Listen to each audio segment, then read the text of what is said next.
Carried through at the end of the year, but we're continuing to elongate the bottom section of the ladder, if you like, and create yet more ways to race at Le Mans in years to come. And this, at the moment, is the entry level for LMP3s, and also a great place to race a GT3 car as well, taking on what used to be GTC from the European Le Mans series into a separate class. It was run as a separate class for the first time last year, and P3's added to the grid for 2017. The formation lap then is on the way. 3 minutes till the start. That's about right to get these cars round the 2.6 mile circuit at Spielberg, and they should therefore be coming out of turn 9, the final corner on this grade 1 listed track. Should be coming out of that corner at a couple of seconds to 4 o'clock. SVC Lamborghini, a little struggle getting off the line, but they're all away cleanly now and in the proper order and formation. We'll get close to around turn 8-9 before I'm sure we'll hear Eduardo Freitas tell the field to form up in grid order. The recap of the grid on the bottom of your screen. That's row 5 then, Cool Racing alongside Motorsport 98. The pole position in GT3 taken by EB Motors and Emanuele Busnelli, starting alongside an LMP3 car. Then the next to the GT3s, that's Flick Haig for Optimum Racing in an Audi, and the Spirit of Race 55 car is a P3, going to be started by Claudio Stadanovic. More GT3s, one definitely to watch in the early stages is the car driven by Tom Onslow-Cole to start from 16th position, car 5. On the grid, close the gap to the car in front of you, please. I've got some big gaps on the grid, close the gap to the car in front of you. And the SVC Sport Management Lamborghini Huracan will start from 21st position, 6th in class. That Lambo run by the Austrian outfit and started by Cedric Mezar in readiness for Stevie S, the gold graded driver, towards the end of the race. And it's got a little bit untidy there. Yes, it did. Hence Eduardo Freitas' message there to just close up the gaps. There's still opportunity to do that. The middle of the pack is at turn 4. Huge gaps. The cars are making huge gaps. The line is very long. If this isn't to his liking, he'll send them around again. So let's hope we can get the cars at the front end of the grid more or less where it needs to be. To grid formation, cars to grid formation. I need all the gaps closed immediately. Cars to grid formation. So initially Eduardo wanting the gaps between the nose to tail cars closed, and then that gives everyone the opportunity to get side by side. Cars to grid formation immediately. The line is very long. Into this Noah's Ark type formation, 2 by 2, effectively a moving side by side grid. And that generates our rolling start, but we are running out of time now to get this into position. Graham's already shaking his head. I think the front section of the grid's going to be fine. Gaps on the grid. Close the gaps immediately. Close the gaps immediately. Yes, irritation being shown by the race director here. Looking at a bit tidier there. Position to keep the pace. Pole position. That's a lot better now. Overtaking only after the signal and after you've crossed the start line. That's over the rise then into Rint corner. Still instructions from Eduardo coming. And I think he may just about be happy with this now as the cars exit turn 9. They are side by side, although looking a little bit ragged. If he wanted 2 straight lines, Eduardo Freitas' chance has gone, I'm afraid, but we're underway. We have started the 2 hours of Red Bull Ring. We certainly have started it, and the 2 cars at the head of the order power their way into the first corner. Can the 44 get through safely? Yes, the DKR engineering car forced a little bit wide, but nowhere near as wide as many of the other cars further back. Thankfully, none of them connecting with the tyre wall. The GT3 leader is still Emanuele Busnelli in the Lamborghini, but it is Alvaro Fontes that leads the way. He's being hunted every inch of the way by Jean Glorieux in 2nd position, though, Graham. Yeah, a couple of cars very, very wide indeed at turn 1, including Alex Capardia getting out the way of close contention with a couple of the GT3 cars. Just ahead of him on the road, Tom Onslow-Cole, as they started on the grid. They're the 2 pros, remember, to watch coming up through that order.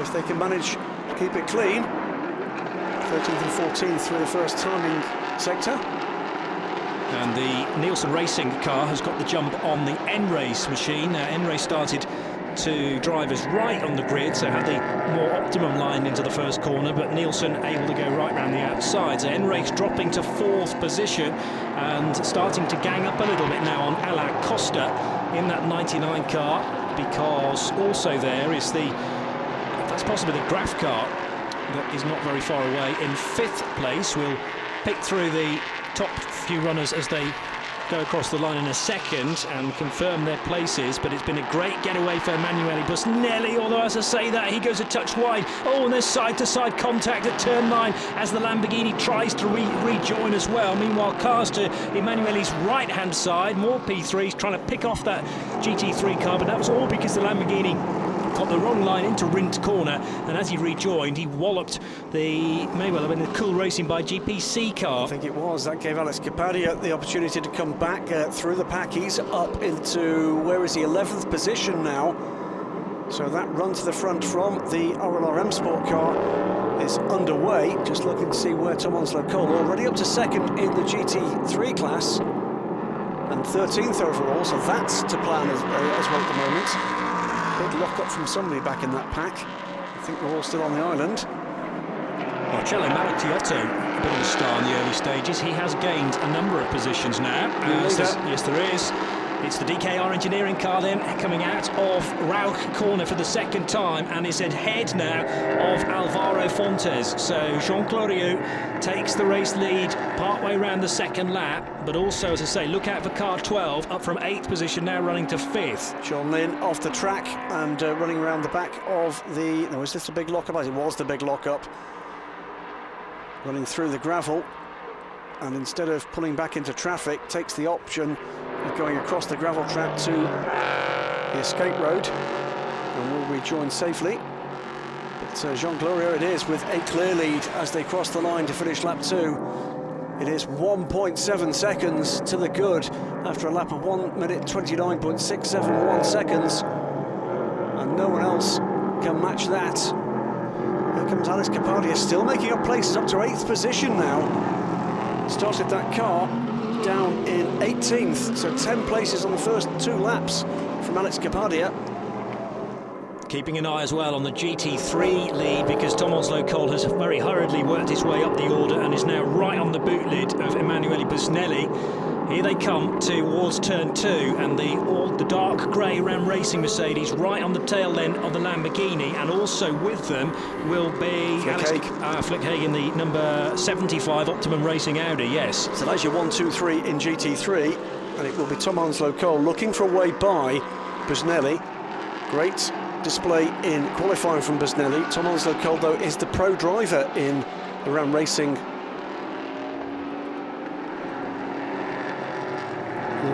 Mercedes AMG. And the game here for Tom will be get to the front, get a gap that Raymond Foster can then defend. Busnelli, though, doing a great job at the moment of fending off the pro driver. Glorieux, though, is pulling away, and pulling away quickly in the lead, almost 3 seconds to the good as he comes to complete lap 3. Quick look at Phil Keane there in discussion with the guys at Lee Mole Motorsport. Effectively, Lee Mole is the entrant for the number 7 Mercedes that Lee is currently at the wheel of, and meanwhile there's a battle now developing for 2nd and 3rd positions as the 44 car is under pressure from Tony Wells for Nielsen Racing. A look back at the start, and everyone cleanly away. There was very nearly contact, in fact a big lock-up into the first corner, and that was maybe Sean Lynn late on the brakes as well. And then the side-by-side action as Emanuele Busnelli gave the Cool Racing car, started by Alexandre Quani, a bit of a side swipe at turn 9, but both cars are still running. It was the 33 car with a big lock-up into turn 1, and it was getting away from that gaggle of cars hitting the apex, which is why Alex Capadia went wide, but I think he went rather wide than he expected he'd have to. He's up in the 7th meanwhile, and Busnelli still fending off Tom Onslow Cole, but barely, just 0.3 of a second. There they are, and the leader GT3 car just kicking up the dust ahead. It is the 33 car again. It's about to be bossed by the GT3 leader. Busnelli going up the inside of the Ligier. Has he seen him? Rather chops off the nose there. That's given Tom Onslow Cole an opportunity to get onto terms, and Flick Haig waiting there too. She can get involved in this one. Busnelli looking a little more ragged there as he recovers from just that stumble in traffic with the Ligier. Yeah, dropping a couple of wheels onto the curb there, the right-hander at OMV, at Vorstalpine rather, and then onto Rindt corner, which is the penultimate right-hander. through Red Bull Mobile and back onto the main start-finish straight. First, second and third in GT3 absolutely together. They're up to 11th, 12th and 13th positions in the overall standings as well. And just ahead of them is Javier Ibram. As part of the 33 squad there, Ibram Pardo, Javier Ligier. And if anything, these GT3 cars all working together are a little quicker than the 33. Yeah, any mistake by the 33 is going to have him with, well, more than mirrors full. There you go, it's look in the window, and there goes the Lamborghini up the inside of the Ligier. Tom Onslow Cole is going to have a crack at doing the same. The Lamborghini man trying to put that car between the two doesn't work this time. Onslow Cole goes through, he's still with the Lamborghini. V10 Lamborghini versus V8 Mercedes AMG, and Flick Haig now looking for an opportunity to get by the 33 car. Outbreaks itself, and there through goes the Audi. This is a cracking GT3 battle. Certainly is, and of course only one of these three cars has their pro driver, their non gentleman, if you like, in the car. Absolutely. Gentle lady, and Flick Haig to be taken over by Joe Osborne a little bit later on, but Flick incredibly quick for a non-pro driver, and did really well at Monza, but ended up having the win stripped from them because of breach of regulations in the pit stop.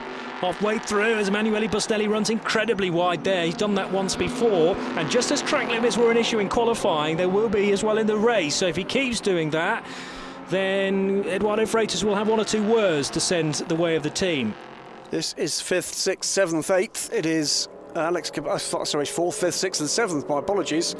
And that is the lead battle, rather the battle for second ahead of them, because Jean Glorieux is pulling away 4.8 seconds to the good now, consistently in the 129s, and setting the fastest lap on lap 4, a 128.880. Onslow Cole now rather more urgently looking for a run by this Lamborghini.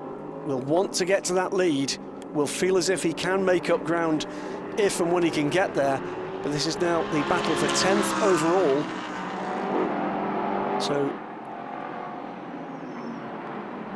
6 of the LMP3 cars are behind this battle.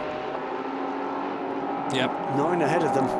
And slight concerns for the Cool Racing by GPC car that was rudely assaulted at turn 9. I just wonder whether that car's running not as nicely as it was set up. Alexandre Khani really struggling, so maybe has that knocked the steering out of position, some tracking issue, and the 4 car, although still circulating, is now stone last behind Cedric Mézard in the number 8 SVC Sport Management Lamborghini. Nose to tail for second and third as Tony Wells takes a little look at Alvaro Fontes, more than a little look, he's gone right up the inside to take second place away for Nielsen Racing. A very, very good move there from Tony Wells, highly experienced in small prototypes, radicals, and north of that, including LMP2.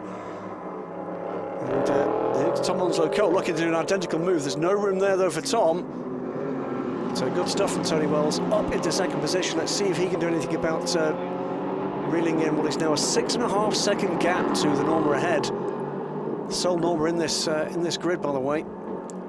Very, very steep climb from turns 1 up to 2. The camera rather flattens it out, but it does really get very steep at the end of that climb to Remus Corner, and then it carries on getting higher as the track before you finally plateau across the top shelf of the circuit and on towards Rauch Corner. But much further round is Jean Glorieux, sharing with Alex Toril, but we don't really need the silver driver in the car at the moment. The bronze is doing a perfectly good job for this team from Luxembourg, driven by a Belgian, and to be handed over to a Spaniard, so a true mix of nationalities. And DKR Engineering have taken several pole positions so far this year. Just the one win though, and that was for a little more than half points at Le Mans. Meantime, close battle here for 4th in the GT3 class, with Lee Moll fending off Christophe Ulrich.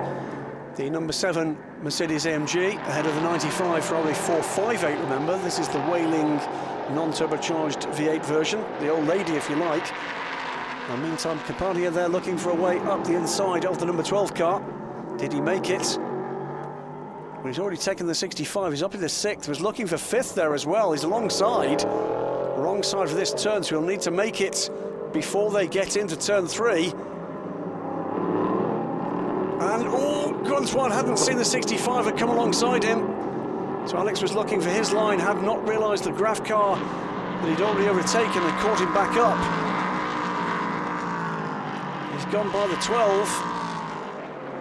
He's up into fifth position. Tremendous fight. And the fastest lap of the race last time around from Alex Kapadia. But so not yet, well, for Alex, not yet 8 laps completed. That car started 18th. It's now in 5th place. Correct. Phenomenal drive from Alex there. We would expect that from a silver-graded driver. He's to hand over to Ross Warburton, who's the bronze later on. Meanwhile, it's side-by-side between the Duquesne Engineering car. This is the 55 car. Duquesne Engineering ceding the position to the 55 Spirit race car. So that's for 16th place. It is indeed. So there's battles all the way down the order here. Yeah. But Sean Lynn behind after that run through the gravel dropped him back through the order. But he wants to get involved as well. Here comes the 22 car. That's the other United Autosports car of Jim Maguire. Yes, it is. So the 2 United Autosports cars hunting in a pack. And a chance to have a look at the number 7 Mercedes with a slightly different livery on it, I think, from Le Mans. Just an upgrade, maybe some additional sponsors for the car entered by Lee Moll and driven by Lee and Phil Keane. There's the 95 car then for Spirit of Race, the 458 of Christoph Ulrich to be handed over to Maurizio Mediani. Very quick Italian driver, as at the inside there for Alex Kapadia comes back again. Now, was that the N-Race car that Alex had already got by on the straight? That was for 4th, yes. But it was the other way around. I mean, Alex had taken 4th, has just lost it again. That's right, so out of shot, Alex had got ahead of the number 99 car, the N-Race entry, 4th place, as you say. But Alain Costa says, no, you don't, Alex, and whips the place back again at Rima's corner. But Kapadia still with the N-Race machine, this red, black and white car with N-Race. Oh, the dorsal fin, and it's spun at turn 4, almost right in the face there of Alex Kapadia, who had to have such quick reactions to suddenly, and the car's going to get embedded in the gravel now as well, unfortunately, because Alain Costa needed to at least apply a little bit of the throttle, too much though, unfortunately, and this might go totally the wrong way for Jean Glorieux. I don't think it'll require a full safety car, but we might go full course yellow because of that stranded N-Race Ligier right in the gravel. Let's have another look, Graham. What happened here then? Well, very strange use of that sweep. He just lost it, didn't he? Just lost it all by himself, sweeping left-hander. And I think a little bit of oversteer there, and around it went. Just shows, doesn't it, from Alex Kapadia's position, you don't need to be making an overtake, you just need to be on the back bumper and pressurising the N-Race car. 7, 6, and it will be a full course yellow. Here's the countdown from Eduardo. 2, 1, full course yellow. We are under full course yellow. And what do you do if you're side by side at that point? Try and work out amongst you who was ahead at any one time, but I suppose they're all racing drivers. They're all going to think they were ahead when the yellow flag came out, the full course yellow. Yeah, some a little later on the trigger finger than others there. Mentioning no names. Well, this is interesting. Yeah. World's slowest drag race here between the 55 and the 23. Now, where did they come through? It was the other way round, so Sean Lim believes at the end of that lap he should have been ahead. Number 99, meanwhile, he'll be cursing his luck there. You know, Alex Kapadia nowhere near that. That was just, he just lost it. Run out of grip. Well, I think he was slightly offline. If you looked at Kapadia's car behind, it was closer to the apex, and we all know that off the apex, away from the racing line, that's where the balls of rubber that work their way off the Michelin tyres end up. That's what we call marbles. And when you are going over effectively small stones of rubber, then there's no grip there at all. And I think the rear end just caught the marbles. It pitched very quickly into a spin, and Kapadia did so well to avoid it. Well, 15 minutes in, it's the Norma leading the race, the number 3 DK Engineering car, ahead of Tony Wells in the number 79 Nielsen Racing car. First the Ligiers, then it's the SPV Ligier, followed by Alex Kapadia, starting 18th, as we were saying, and now up to 4th position. And the 12, 65 and 98 Ligiers and 53 Ligiers before we get into this compelling GT3 battle. And Emanuele Busnelli fending off the pro driver. There they are. Tom Onslow-Cole with Flick Haig in the Optimum Motorsport car, started second on this GT3 grid, just behind. That is the order down to 11th in this 21 car grid. And only the 99 at the moment not running, and that's because it's sitting in the gravel trap. Yeah, so a real shame for the end race crew. A reminder of what happened at the start of the race, and you're right, that is the 33 car trying to slot up the inside. Everyone doing so well to avoid, and Alex Capardi needing to go very, very wide on the exit of turn 1. There's normally an exception as far as track limits are concerned for the first run through turn 1, because it is such a pinch point and you've got cars attacking turn 1 from 3 and 4 abreast, so often to avoid contact there's very little option but to go out wide, and that's the reason why there is so much runoff out there. It's quite high grip, painted in the colours of the Austrian flag, and there are, well, one race leader, one class leader, and there is the other, the gold and dark blue. Looks black, but if you get up close to the Lambo, you'll see it's a much deeper royal blue, navy blue, on the EB Motors Lamborghini Huracan. 16:18 in 30 seconds. Track is going back to green. So a relatively short full course yellow to get the number 99 car recovered. Great work for the marshals there. Yes. And we're very soon going to hear another countdown from Eduardo Freitas. And 15 seconds, he tells them. Now, has Alain Costa's car been put back on the track? I would assume not, because it's now been given outside assistance. We will wait and see on that. 3, 2, 1. Green. Track is back to green. Now, Tom Onslow-Cole, very, very alert to the restart, and he has jumped right ahead of Emanuele Busnelli. That was under green flags, no question about it. That's why all the drivers individually get a countdown in their earpieces, and the number 5 Ram Racing Mercedes takes the GT3 lead. Busnelli has slotted into, or managed to fend off, Flick Haig, so he then goes into second position, Flick Haig in third position, but there was very nearly a chance for Flick to jump ahead of the number 46 Lamborghini Huracan. 99 car, meanwhile, has got back to pit lane, will be allowed to continue this race, has taken new tyres. There's a relative rockery across the pit lane here. So Cole now, his catch and pass task becomes gap the Lamborghini. Give Raymond Foster an opportunity to defend a lead. Well, Busnelli is not going to allow Tom Onslow-Cole a lead easily here. The two cars, Mercedes versus Lamborghini, more or less nose to tail as they head through Wurst Alpine. That's the left and right chicane, and then over the rise into Rindt corner. Careful to take, well, a bit of curb on the entry there. On the exit, you need to be neat and tidy, because several cars have been done for track limits there, as they have on the exit of turn 9 itself. But new GT3 leader for the first time across the line, so confirming the Tom Onslow-Cole Ram Racing Mercedes in 9th place overall and the GT3 leader. But meantime, there's been a big mix-up as well in the overall order. Number 1, the number 3 car's now got a 12-second lead from a new second-place car, because Alex Capardia from 4th at that restart managed to get the number 14 RLRM Sport car up into 2nd position overall from 18th at the start of this race. But he's 12.7 seconds back from the Norma. So it's Glorio, Capadia, Tony Wells and Maritiotto now in 4th position. So that was, well, by the sound of things, a spectacular restart in both classes. We saw the GT3 battle resolved, at that point at least, with, well, no doubt in my mind whatsoever, there was a clean restart from Tom Onslow-Cole. Yep. We were hearing the countdown, and it went to green, and away he went. The one thing he can't do is build much of a gap on Emanuele Busnelli. Now, bear in mind, Busnelli is a bronze-graded driver, but to have a gold ahead of him in the form of Tom Onslow-Cole, increased in the grading for this season, moved from silver to gold. And if Busnelli can stick with Tom Onslow-Cole, he might learn a thing or two about this Red Bull Ring track.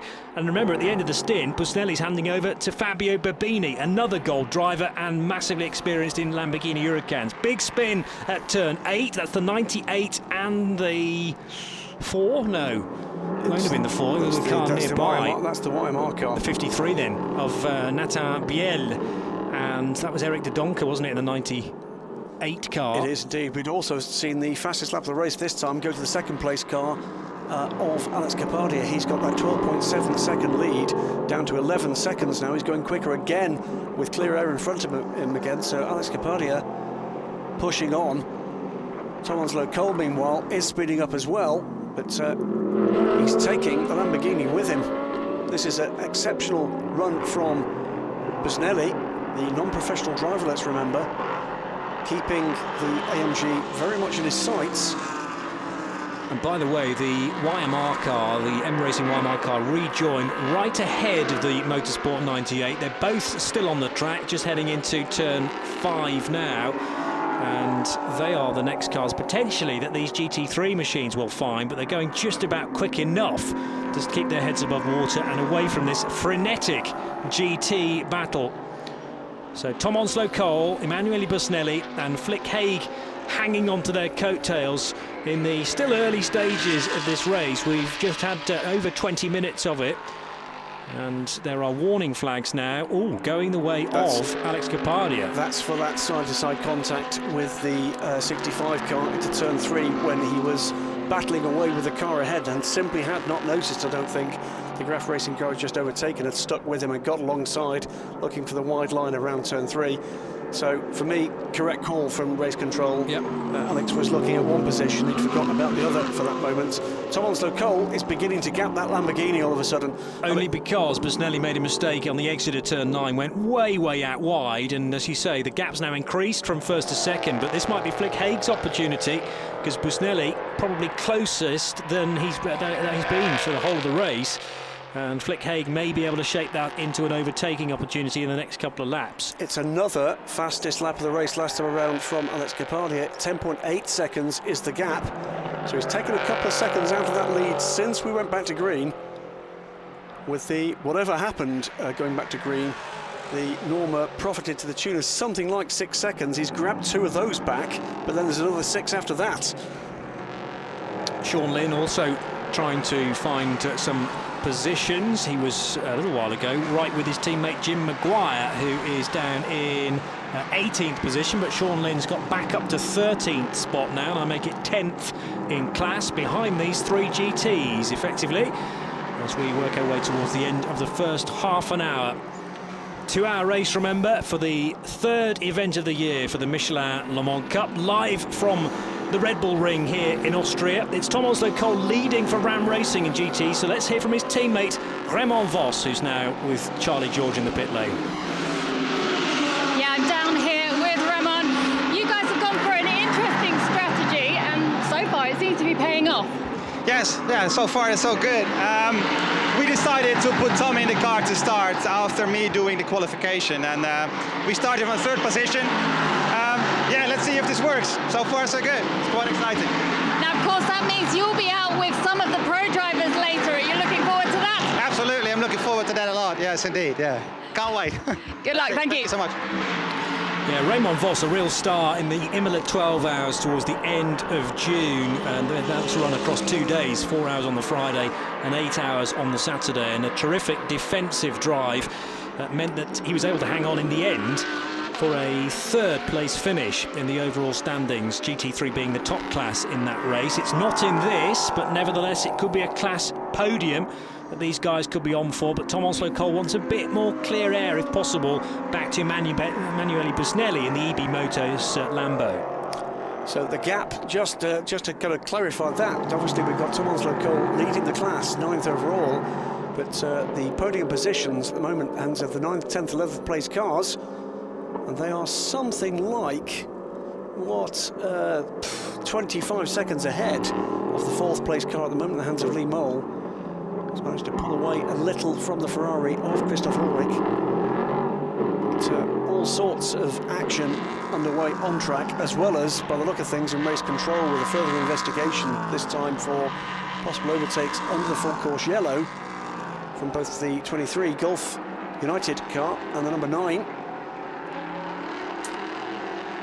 By the way, the 99 car's made its way back to the pits, and has it actually rejoined? It's rejoined, it's a lap down, but it's rejoined. So 2 laps down, in fact. 1 minute and 40 seconds it spent in the pits, but at least the 99 car, the N-Race machine that spun at the gravel at turn 4, is back into the race. This is the dice for 4th and 5th, with the 65 car, which is the Graf machine in the traditional French tricolour colours, hounding Marcello Marattiotto for SVC Sport Management, and just across the brow there is the pole position car, having slipped to 6th place now, driven by Alvaro Fontes. I think that must have had some kind of incident on the restart, because it's dropped right back. Yeah. Meantime, as these two battle away for the opportunity to be the next most likely, if any, the current provisional podium sitters stumble. By the front of the race, another quick lap from Kapadia brings the gap under 10 seconds now. He's got at least half an hour still at the wheel of this car. This could get close towards the end of this stint. It could be very interesting indeed, with Ross Warburton still to come.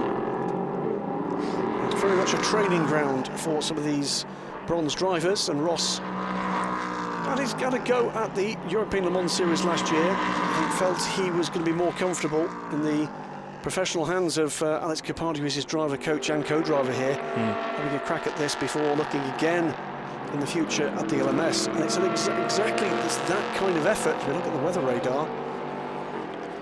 Now then, looking for Zeltweg or Knittelfeld on that map to try and work out how far away the weather is. This track technically in Spielberg, but Knittelfeld, a very nearby village, as is of course the old venue for the Formula 1 Grand Prix at Zeltweg, at the bottom of the valley at the airport, round the airport. Here comes the 95 then of Christoph Ulrich to try and pick off Lee Moll in the braking area into turn 2 at Remus. Lee Moll can't turn in, although a bit of the outside-inside trick maybe. What's the acceleration like from that 6.2 litre Mercedes engine? Nothing like the aged now 4.5 litre, normally aspirated in the middle of the Ferrari, and the Ferrari able to pull away out of Remus and down towards Rauch corner. And I think Lee Moll's going to lose another position here. Has he seen the P3 car? I hope so.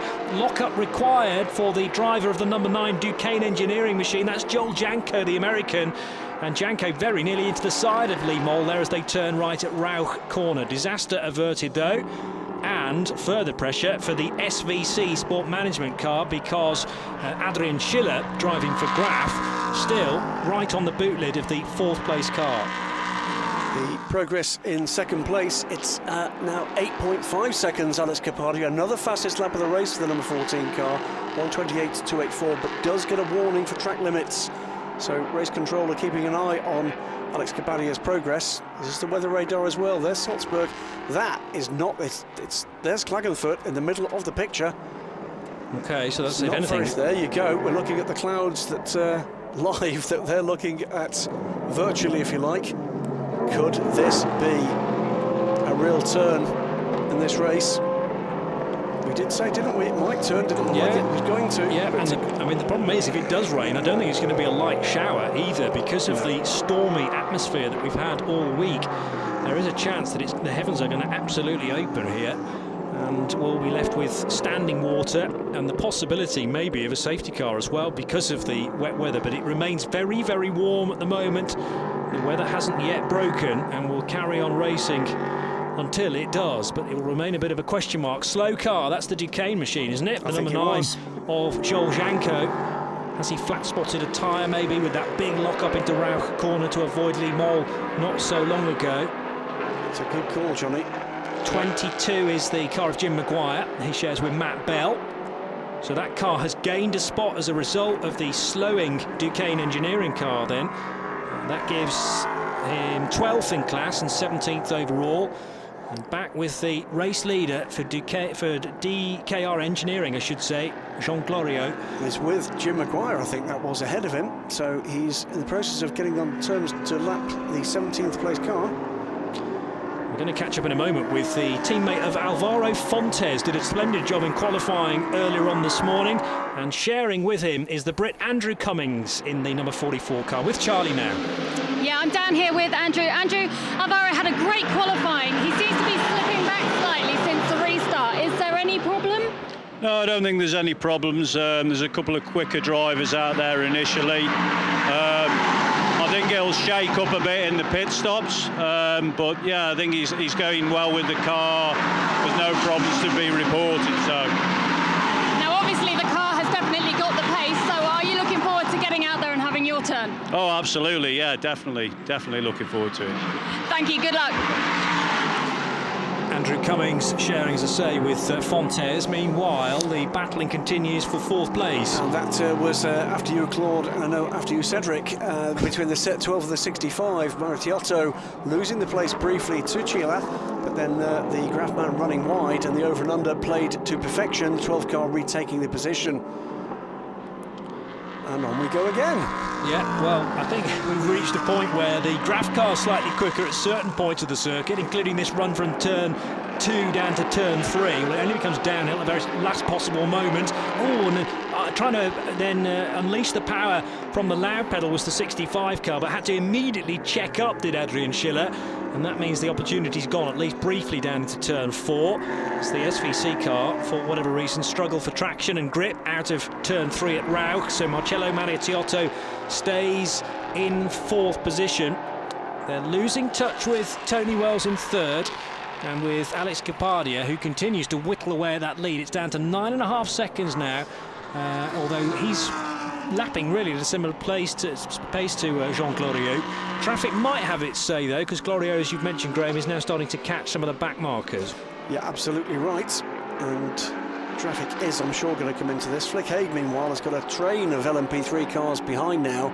She's dropped back a little from the Lamborghini, which has dropped back a little from Tom Onslow Cole. This is the 33, 23 and 55 battling away.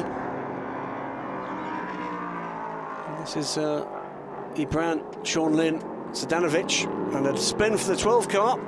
From 4th place, so that will make the change then for 4th position with the Graf car. Now, where's the Graf car gone? Way up, well up the road, I think.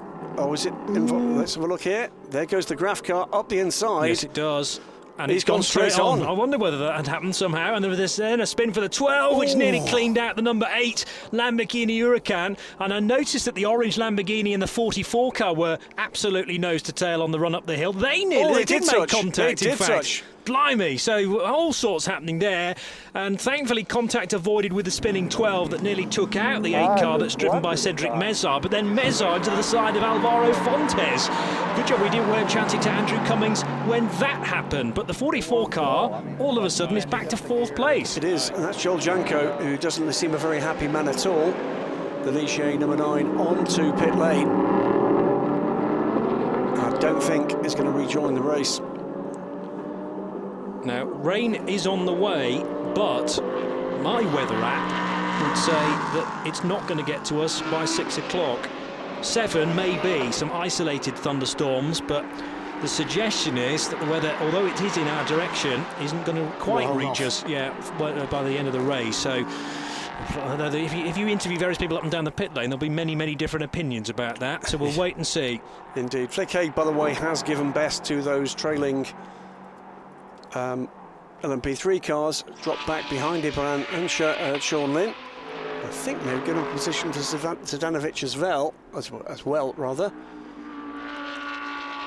Good time there from Adrian Schiller in the 65 car. That's now a recovery drive for the Graf car, having totally outbraked himself into the first corner. Tom Onslow Cole a little bit on his own now, leading the GT3 part of the race, 9th position overall, and now that he is on his own, not having to keep an eye on the rear view mirrors because of Busnelli, he's just done the car's best lap of the race, his best lap of the race indeed, a 1:30.7. And that's 5.5 seconds now up the road from the Lamborghini. Glorieux, meanwhile, has just cleared the number 95 Ferrari, so he's passed everybody up to 14th. 14th place is his next target. That might well be Flick Haig now. We'll keep an eye on that. It's currently shown on timing and scoring as being a position ahead of the Ligier 55. So it's not that far. This is the new battle for 4th position, Fontes and Cilia. Yeah. And of course, the Graf car is kind of in exactly the same position. 5th place, trying to get 4th. It's just that it's a totally different car. One from up the inside again. Hopefully, Schiller will get it stopped this time, which he does indeed. So the 65 car turns right at the right moment at turn 1. And now, Alvaro Fontes trying to stick with Schiller for as long as possible, using the draft up the hill. Can the 44 repay the favour at the top of the hill? Not going to be quite close enough. And in the background, looming larger and larger, Nathan Biel, another Frenchman, in the M Racing YMR Ligier. That's the sky blue coloured car from Ivan Muller Racing. But he's just got a black and white flag, as is Eric de Donker, for that contact at turn 9. We saw spin both cars out, drop them back down the order, but this could be a good little battle, I think. The 65 and the 44. The 65 seems just at the pace at the moment. What's going on at the front of the race ahead of them, though? Alex Capardia, 7.3 seconds now, and is catching the leader. Meanwhile, the Motorsport 98 car still in 8th position with Eric de Doncker at the wheel, able to lap just quick enough to stay ahead of Tom Onslow-Cole and Emanuele Busnelli. Behind those two GT3 leaders, Flick Haig's lost a little bit of ground now, has between her and the second place GT3 car 2 P3s, one of Sean Lynn and one is Javier Ibram. Meanwhile, it's side by side with the 98 car, 99 car rather, that's the recovering end race, isn't it? So a lap down, picking off the 33. 33's got Sean Lynn just behind. That is the battle for 11th position overall, 9th position in class. And a much tidier line that time through turn 4. Got him. There's a bit of a flutter through the turn from the number 33 car. Sean Lynn saw the gap ahead and didn't need a second invitation. Yep, so the predominantly white cars then exchanging positions, and Sean Lynn up another spot then, 23 past 33. More good sector times coming in from Tom Onslow-Cole, and Nathan Biel now in the 53 car. He's got a bit of a carrot to chase there in the form of Alvaro Fontes, so upping the wick, and the 128.7 is the best lap so far from Biel at the wheel of car 53. From Nielsen Racing, the man known as Sven, looking at the times coming through on the smartphone. And the first car to complete 24 laps, Jean Glorieux, as it's been from the start of the race.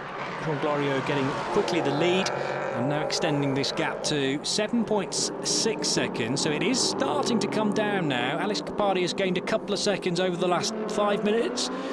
And Capardia obviously running a little short now of his stint time. We have got another 22 minutes to go within this hour, and Alex can stay at the wheel for, well, each driver has to do a minimum of 55 minutes each, so those guys at RLR have to get their co-driver in with 55 minutes left in the race. And Nathan Biel making progress up towards the rear end of the number 44, the SPV car of Alvaro Fontes. This is the battle for 5th position now. So a bit of a topsy-turvy first 40 minutes for the pole-setting car. It's led, it's tumbled down, it's come back, it's tumbling down a little further now. But still a good position here for SPV Racing. I'm really still pleased with that. Tom Onslow-Cole, by the way, 9 seconds to good now over the Lamborghini. Is that pressure beginning to tell? Meanwhile, the 9 car, I think we reported on that, stopping a little while ago and hasn't re-emerged yet. We had another pit stopper out of sequence because of the spin into the gravel for Alain Costa, and the 99 car is still running as we've talked about. Now this is Nathan Biel, is it not, in the 53 car? Yes, having caught Alvaro Fontes, silver graded driver Nathan Biel, so they started with their slightly quicker driver to be handed over to Laurent Millara later on in the race, but 53 needing to make strides up against a number of other bronze drivers, of which Alvaro Fontes is one. So Nathan Biel, is he going to make quick work of this? No, because there was some defensive driving there from Alvaro Fontes into turn 1, feeling the heat then from the M Racing YMR car, a livery you will recognise from the European Le Mans Series. The 18 car looks very much like this, the 19 car looks very different in its bare carbon in ELMS, but good to have another YMR car as part of the Michelin Le Mans Cup. And Nathan Biel, slightly better exit speed, as the legality panel on the rear right of that 44 car is a little askew, maybe bearing signs of some damage on the 44 car. That was the car that sideswiped the 8, wasn't it? The 8 Lamborghini, so that's probably been caused in that incident. An hour and 20 to go, and Biel gets close, but not close enough to make the move into turn 3. We've been seeing these battles from the off. 2, 3 and 4 cars involved in both classes. This is the battle for 5th. Alvaro Fontes fending off, fending off, fending off, heading for the midway point of this race, with the pit window, what is that now, Johnny, 14 minutes away? Yeah, it'll. Way wide from the Weimar car. Yeah, Natabiel in the 53 car, and a new fastest lap of the race comes from Alex Kapadia in second position, and he is on fire here because he's just gone even quicker through sector 1 as well. 7.3 seconds is the gap, so he, well, brought it down. What is the time? It's in purple and a little way away from me. 1:28.153 from Alex. That's 0.8 of a second gain on a single lap there. It is. It is. It's been a little bit up and down, but I suspect that's because they're now in traffic. And as are these cars going to be very soon. It's the Lee Mole car ahead. This is Alex Kapadia. Yeah. His job is very simple. Make up as much time as you possibly can. If you can catch the Norma, more to the good. But yes, to answer your question, the pit lane window effectively opening at 5 minutes to the hour, wherever you are in the world, as the Busnelli Lamborghini went very, very wide. Saw Matt Griffin do that in the ELMS qualifying session earlier on today in the 55 Ferrari. Did incredibly well, did Busnelli, to hang on to that and not loop the Lamborghini. So that car stays in second position, but of course it's opened the gap further now to Tom Onslow-Cole, who leads it. Trouble, meanwhile, for the number 23 car, 10th overall, 9th in class. Sean Lynn is going to get a drive-through penalty for an overtake under the full course yellow. So too, by the way, is the number 9 car, the Decane Engineering car, but that car is in pit lane and does not look like rejoining this race. So the overtake under full course yellow, and the gap for the lead with traffic is coming down, and coming down very quickly indeed. It's now 5.5 seconds. Just seen Jean Glorieux clear Flick Haig, so he's now passed everybody up to 14th. But with that traffic, Alex Kapadia has taken the opportunity to close in. Meanwhile, Maratiotti in the number 12 car, running 7th, has been reported to the stewards for constant abuse of track limits. That may be a first penalty coming there.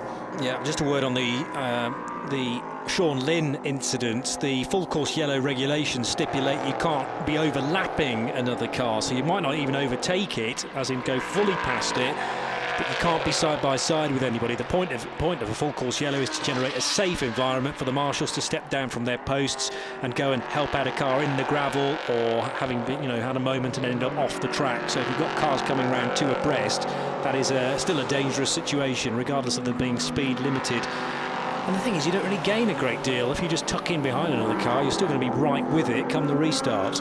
Glorieux clears the gantry halfway down the start-finish straight as Alex Kapadia comes onto the start-finish straight. He's looking for a way by Flick Haig quickly. They come through turn 1. Flick Haig actually just flicks it slightly wide, goes to the outside, allows Alex Kapadia the room. Through he goes. And for the first time in this race, and that, by the way, was the fastest lap of the race, and the first lap under 1:28. For the first time in this race over the last couple of laps, the gap now under the point it was when we went to full course yellow. 5.1 seconds now, and one car between the two. Tremendous stuff in the opening 45 minutes of this race then, as Jean Glorieux continues to gain time, which could prove pivotal later on in the race. Alex Kapadia giving it his all. We don't expect that 14 car to be as quick in the second stint, but remember that the 79 car, which is running third, and a tremendous third with Tony Wells at the wheel, will be taken over by Colin Noble in the second stint, and Colin is very fast, so that's possibly the strongest contender for taking victory if it's not to be the 3. Another great time from Alex Kapadia. He's now somewhere in the third sector and about to come round. 4.2 seconds now is the gap, and about to put 29 laps in the book, so he's even quicker. Took a second out of the leading car in a single sector there. So now beginning to get that hammer down. The clock is ticking away with his time at the wheel. It's 3.8 seconds now. So that's, what is that? That is a further 1.2 seconds this time around. Sean Lynn takes his drive through, takes the pain, will rejoin. Little wait. He was 9th, wasn't he, when he came in? He leaves the pit lane. I think he's going to slot in somewhere around 13th or 14th in the order, as the Weimar car again looks at the back end of the 44. Is there going to be room here? Natabiel up the inside then of Fontes. Is he going to run out wide though? On the exit of turn 1, he doesn't get the ideal pace, and the two cars are going to be side by side up the hill here. Biel's not really giving him much racing room, but just enough wide to get the 44 Ligier up alongside. Of course, the next corner is a right-hander, so Alvaro Fontes will take the place back again, surely. Yes, he does. Excellent stuff from Fontes there. Wasn't bossed out of that in any way whatsoever. I'm sure if they're watching that down in the pits, they'll be cheering that one on. But this is a great battle between these two cars. And you could argue that Fontes punching a little above his weight here up against a silver driver. He's the bronze in the yellow car. The silver is Nathan Biel, Spaniard against Frenchman. And Andrew Cummings to come in the 44. Laurent Millara will be the new driver in the 53 once we reach the pit lane window, effectively, that opens at 55 minutes into the race and closes at 65 minutes. But before that, we're going to see somebody else down pit lane, because after that black and white flag, there's been a further infringement of track limits for the number 12 car, 7th position from Maritiotto, and he has got a stop and go penalty for constant abuse of track limits. You're seeing that on the screens now. So the number 12 car will be down pit lane. OK, so that's another one that will have to take the 21-second journey from pit in to pit out. Remember, it doesn't cost you all of that time because you are still moving. It's just that you're moving at 60 kilometres per hour as opposed to flat chat, which is significantly faster down the main straight here at Red Bull Ring. Sean Lynn, by the way, did re-emerge in 14th position. The stop-go is being taken immediately by the 12. Probably the best bet just to bite the bullet and take the medicine, and then come out and see where you can recover the race to. Obviously the 23's dropped a long way down the order now as a result of its drive through. Sean Lynn in 14th position, and here comes the Maritiotto car, Marcello taking his drive through now then. Marco Cencetti, his second meeting of the year, wasn't at Monza for his home race but did do both races at Le Mans, and Cencetti set to take over the 12 car. So now dealing with traffic, the number 65 car would love to be up the road and challenging Tony Wells, who's 11 seconds to the good from this little battle.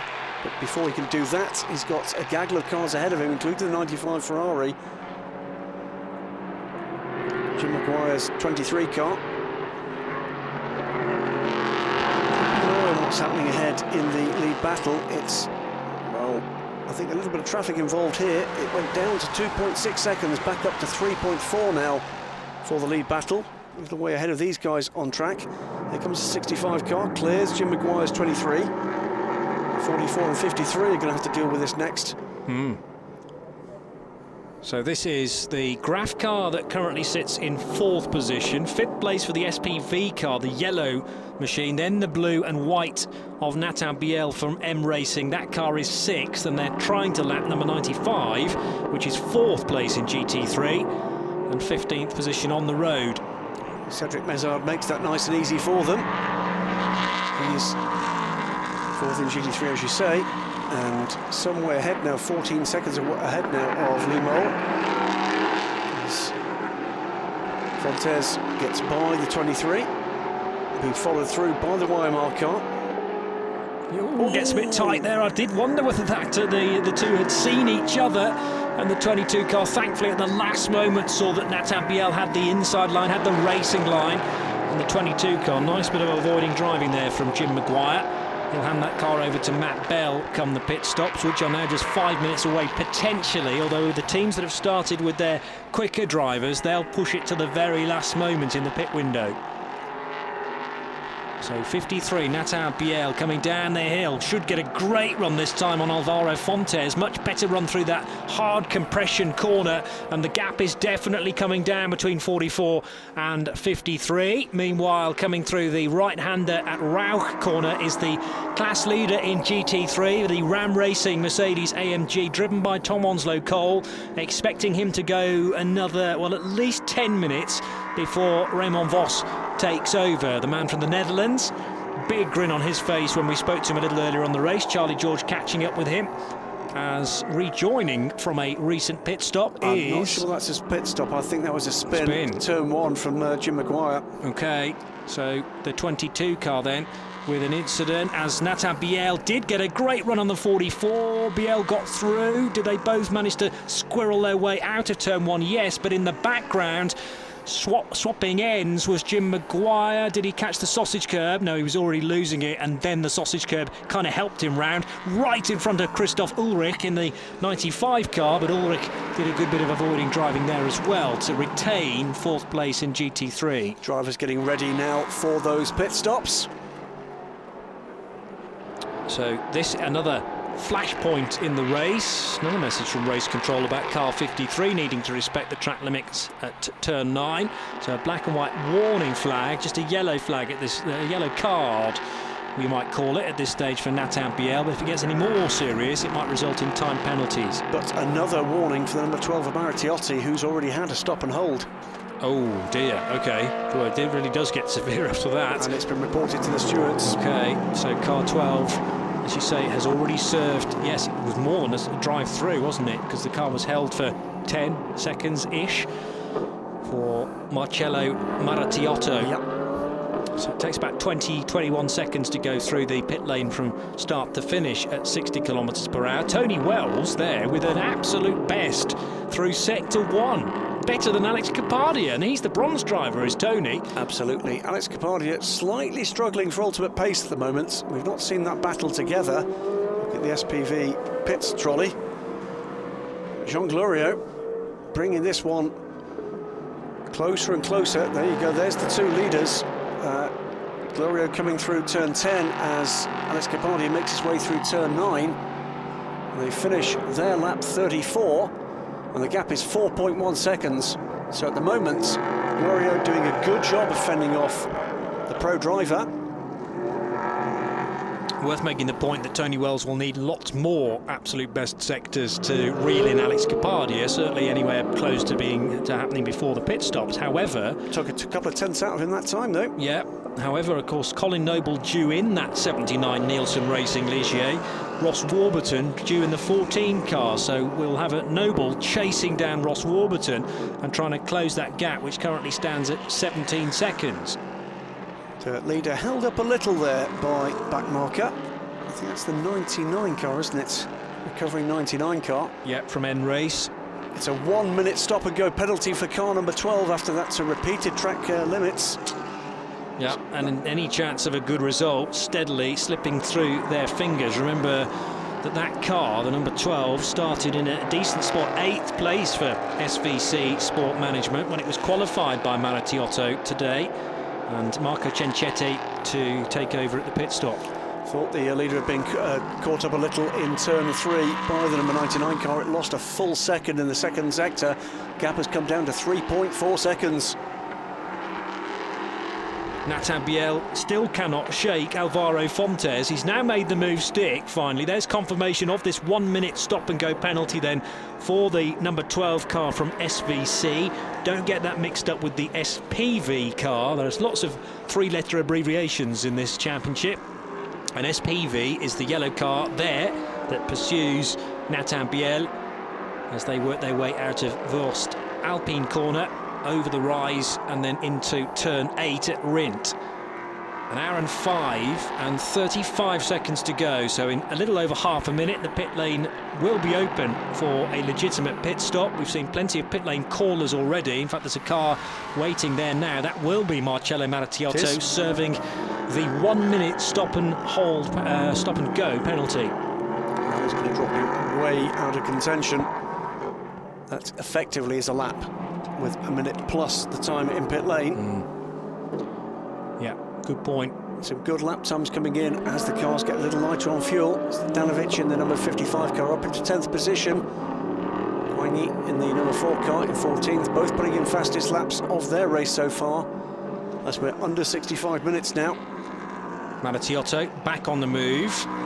We're not going to see the Duquesne Engineering car again, so we're down to 20 runners, but Maratiotto now rejoins. Might actually only do a lap and then straight back in again. Probably by far had enough of this race already. The 44 car ran a little bit wide there on the exit of Rauch corner. Kicking up the dust was Alvaro Fontes. Remember, Andrew Cummings will be prepping himself to take over at SPV very, very shortly.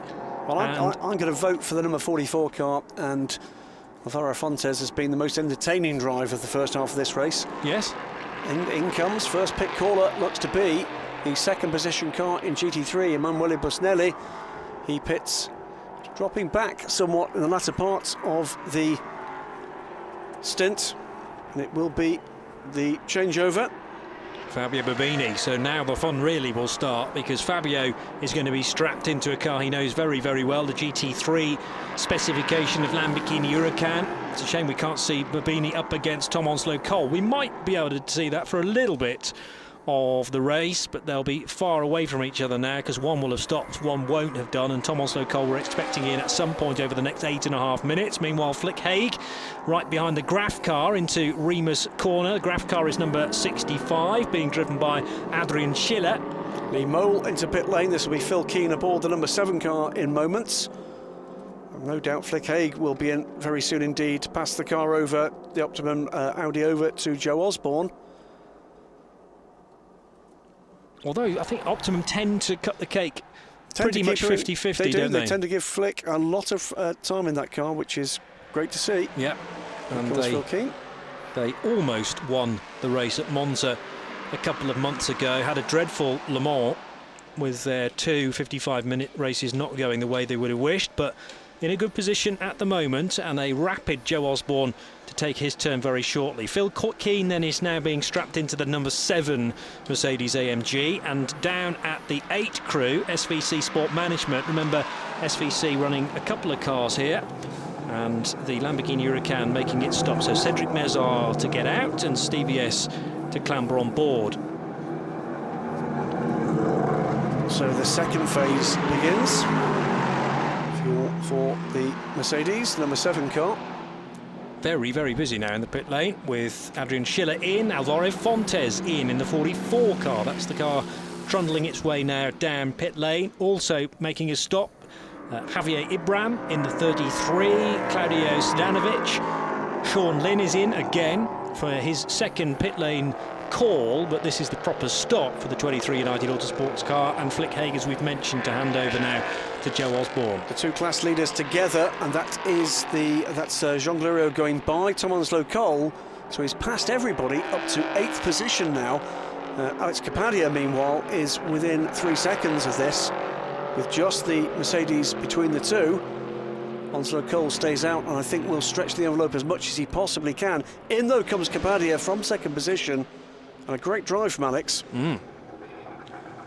Yes, tremendous effort, and remember, he's doing the European Le Mans Series race as well. Greedy, I call it. Yeah, I would agree.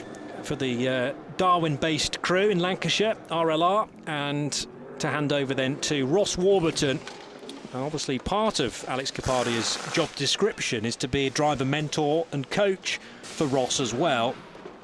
And as Graham's mentioned, Ross was part of the ELMS for some of the rounds last year, but they've decided to take this step sideways as far as the championships are concerned, into the Michelin Le Mans Cup, just so that Ross can learn the LMP3 a little better. There is Ross standing to driver's right of the car, and the crew's able to clear the windscreen whilst the fuel is going in, maybe recover a little bit of debris from the dive planes, front left, front right, but what you can't do is change the driver or change the wheels whilst the fuel is going in. So from back in the UK, a team from Lancashire, a bloke called Warburton. Is it anything to do with the bread people? Yes, it is. He is indeed part of the Warburton's bread family, and still very much part of the company. Senior executive with that bakery. A very keen race enthusiast as well. Through comes Jean Glorieux, though. He will put a lap, for the moment at least, on the RLR car.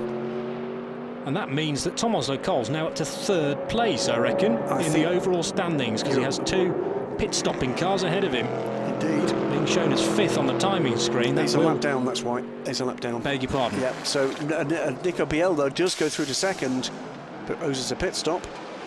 Ross Warburton about to be released, just counting down. We need to keep an eye on these pit stop times, by the way. Remember, 2 minutes is the bogey time. looking to see where Tom Onslow-Cole is around the circuit. Now he third. is now third, yes, because he's gained those laps back again, and driving car number 5, just going across the top section now between turns 2 and 3, and still happy to stay out. Nico Biel does come in from second position now, though, so we've got very few cars owing us a pit stop. Jean Glorieux carries on in the lead of the race. Tom Onslow-Cole still carries on, and we have to go all the way down to the top 10 before we find anybody else that's still continuing on this run. Identification on the Lamborghini still showing Bisnelli at the wheel. We know that's Won't be the case.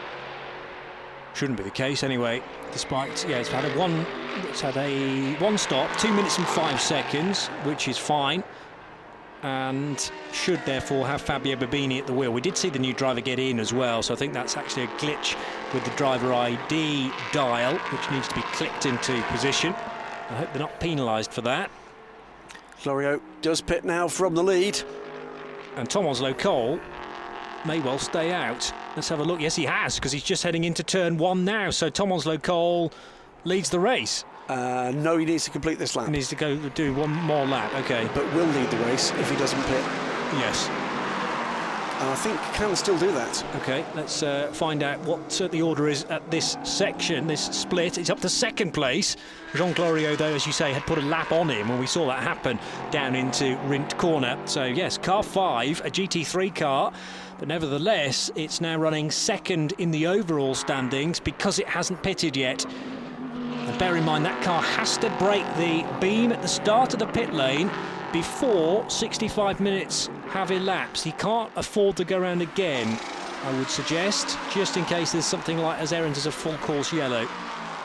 Just need to leave a little bit of time in reserve, and Raymond Foster will certainly be suited and booted. Meanwhile, the pit stop for DKR Engineering, the Luxembourg crew, seems to be going pretty well, with Jean Glorieux, a fabulous drive from the Belgian, as we've come to expect, and Alex Toril to take that car over. So if you think the Norm, I should say, has gone rapidly already, the M30, Alex Toril threatening to drive it even faster, judging by his pace at Le Mans. And here comes Tom Onslow-Cole, so they do decide to do it this time around. They've been really daring. He probably could have squeezed an extra lap out of it, but Tom Onslow-Cole decides to come down. I'm sure Dan Shufflebottom will have had a say on this as well, from Ram Racing, so pitting from second position. And the 2 leaders of this race will be stopped on the pit lane apron briefly. That means that Ross Warburton now up to third position in the 14 car. I think there's going to be trouble, though, for the RLR M Sport team. Oh, yes. Because I'm afraid, as they did at Le Mans, yes, they've miscalculated that pit stop time by the look of it. It's 1:57. It should be a 2-minute bogey time, I'm pretty sure here. Yes, these pit stops are done to a minimum reference time to make sure that the jobs that have to be done by the team members aren't overly rushed. It's not like Le Mans where you can gain time necessarily in a pit stop. You can certainly lose time, but your pit stop has to be a minimum of 2 minutes. And as you say, that's 1 minute and 57 seconds from pit in to pit out. How frustrating for Alex Capardi after a tremendous drive, and for Ross Warburton, who's just taken the car over. Here is Ram Racing's pit stop then. Getting some helping hands, it looked like, from another team there, or perhaps just a shared set of overalls. It may well be they're using the pit crew that are more attuned to the fueling rig. Yes. Coming from the 90 car, which is the TF Sport Aston Martin. They do need to share a fuel rig here, and that agreement needs to be made with a partner team. And obviously that's easier if you've got team cars in both. Tom Onslow-Cole out of the car, helmet off. It is a drive-through penalty meanwhile for car number 22 for speeding in pit lane. That's Matt Bell's car. Whether that was coming in or going out. Matt Bell down in 17th position, but it will be a drive-through, so further damage, I'm afraid, for the 22. So the order, as it stands, Alex Toril does rejoin and looks to have rejoined in the lead. 10 seconds to the good of the number 14 car from Ross Warburton. We wait to find out whether or not there's going to be any issue there for the number 14. For a pit stop that looked as if it might be a little short. Colin Noble, meanwhile, 15 seconds back from Ross Warburton, but lapping last time around something like 4 seconds quicker. So Colin Noble catching very quickly indeed. Then it's the Graf car. in 4th position, number 65, 44 SPV car in 5th. Then Andy Merrick actually running in a fine 6th position, but quite a way back. It's 75 seconds back from the lead for Andy Merrick. Raymond Foster emerges from the pits in the lead of GT3, but just waiting for confirmation of exactly where in the order that will be. Well, we'll wait for that information to come through. One thing is for sure, the pit lane window is definitely closed now, because we're at 54 minutes to go in the race. It slammed shut at 55 minutes. However, if you'd made your stop at 55 minutes and 1 second to go in the race, that's absolutely fine. So if you cut the beam at that point, then the pit stop is deemed to be legal. DKR Engineering heading over the rise and into Rint Corner, but an opportunity to just take a brief look back at what's happened already in this so far hour-long race. It will be 2 hours by the time we finished it, and it got very, very tight into the first corner with the 33 fully locked up. It meant that Alex Kapadia and a few others had to go to the escape route across the Austrian flag. There was a side swipe there in the early stages for Nathan Biel at the wheel of the 53 YMR car, and that was the Lamborghini Huracan rejoining after a moment. Also a run through the gravel for Javier Ibran as part of the Ibran team, and car 33 did manage to get out of the kitty litter there. A fabulous drive from Alex Kapadia, really turning on the style, and car 14 started in 18th position. Well, it got up to 2nd place come the stops. Ross Warburton's now taken that car over, but Alex Kapadia had to overtake so many cars. Both GT3 and LMP3 was very nearly collected by a spinning 99 N-Race car as well at turn 4, but a good bit of avoidance there to mean that Alain Costa headed into the gravel to bring out our only full course yellow so far. Very entertaining GT3 battle involving Tom Onslow Cole and Emanuele Busnelli, with Flick Haig in the the Optimum Racing Audi R8 LMS, and Flick has now handed that car over to Joe Osborne. Synchronised spinning at Rint Corner for Nathan Biel and the 98 machine. Car 98 that was started by Eric de Donker, and Andy Merrick's now taken that over. And this rather audacious manoeuvre for the number 12, and there was then contact between the 8 Lamborghini and the 44 SPV machine.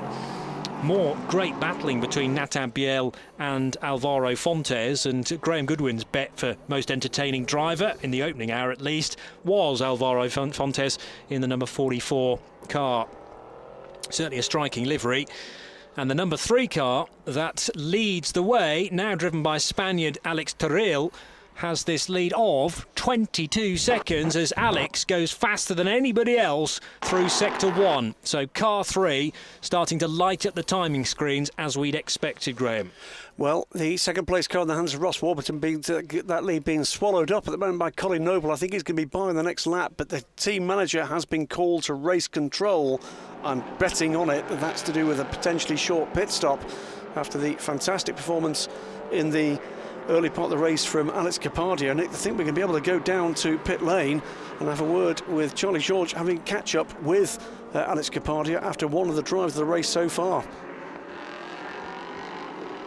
Yeah, and down here at RLR, Alex, a fantastic stint from you. Started from 18th, got all the way up to 2nd. Hard work, I imagine. And now we're hearing that there may be a problem with your pit stop. Yeah, a bit of a bittersweet race. Ross did a good job in qualifying, got up 18th, but I had a bit of work to do to get past some of those cars. Got it up to 2nd, started catching up to the Norma in the lead. We had it down to about 3 seconds, so just shows that Team RLR have really made progress with the car and that we're a team on the move. Not quite sure what's happened in the pit stop. We apparently we're 3 seconds under. We had to go long when I came in because there was a car right behind me.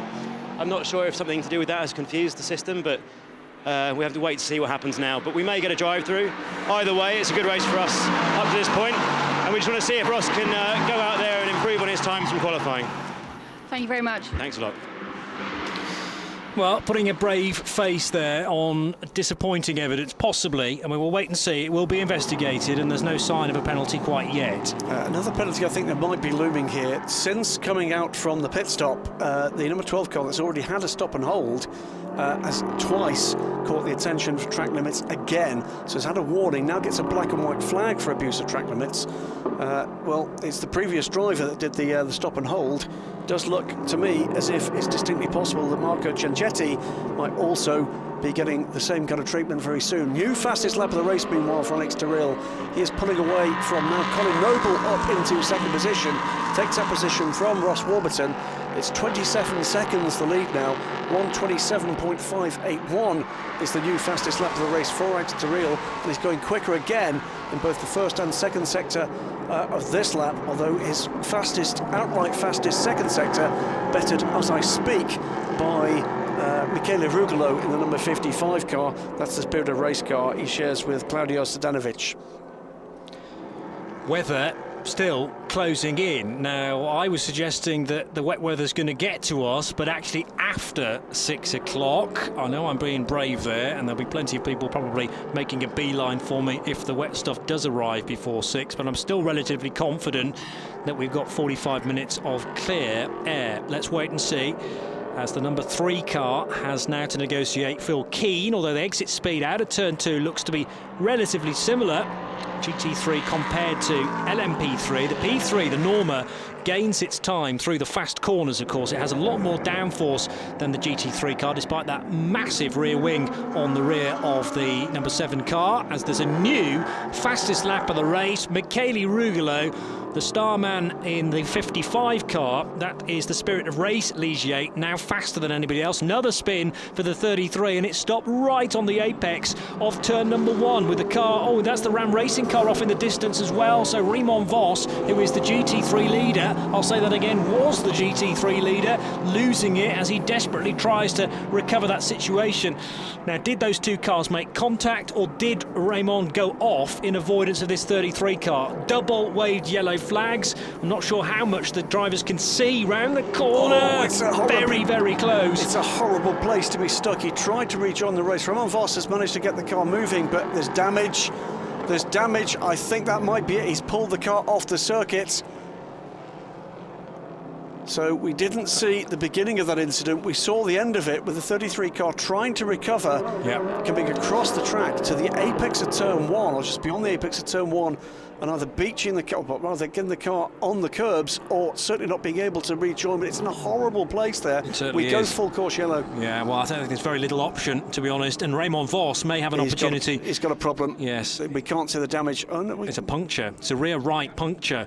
So now, has that come as a result of contact? Just seeing whether there's some scarring on the rear right wheel as well. It's on the link road, which leaves the main Grand Prix circuit here, about a third of the way up the hill, and then joins again at turn 5. So he can shortcut this lap to try and get it back. Now, the problem he's got there, of course, he'll lose that lap. Yes. So he's already lost the lead because Babini will be through, and already is through into the lead. Joe Osborne up into second. Awful luck again for Raymond Foster. He's getting out the car, or he's looking for, I think, assistance here. Of course, this was a car, if I remember rightly, was collected heavily at Monza as well. You're right, the rear right tyre has gone. It just looked like there may have been a bit of exposed metal on the rim as well, rather than it being the full black colour. Now, what has happened here? It is on the curb, we can see that.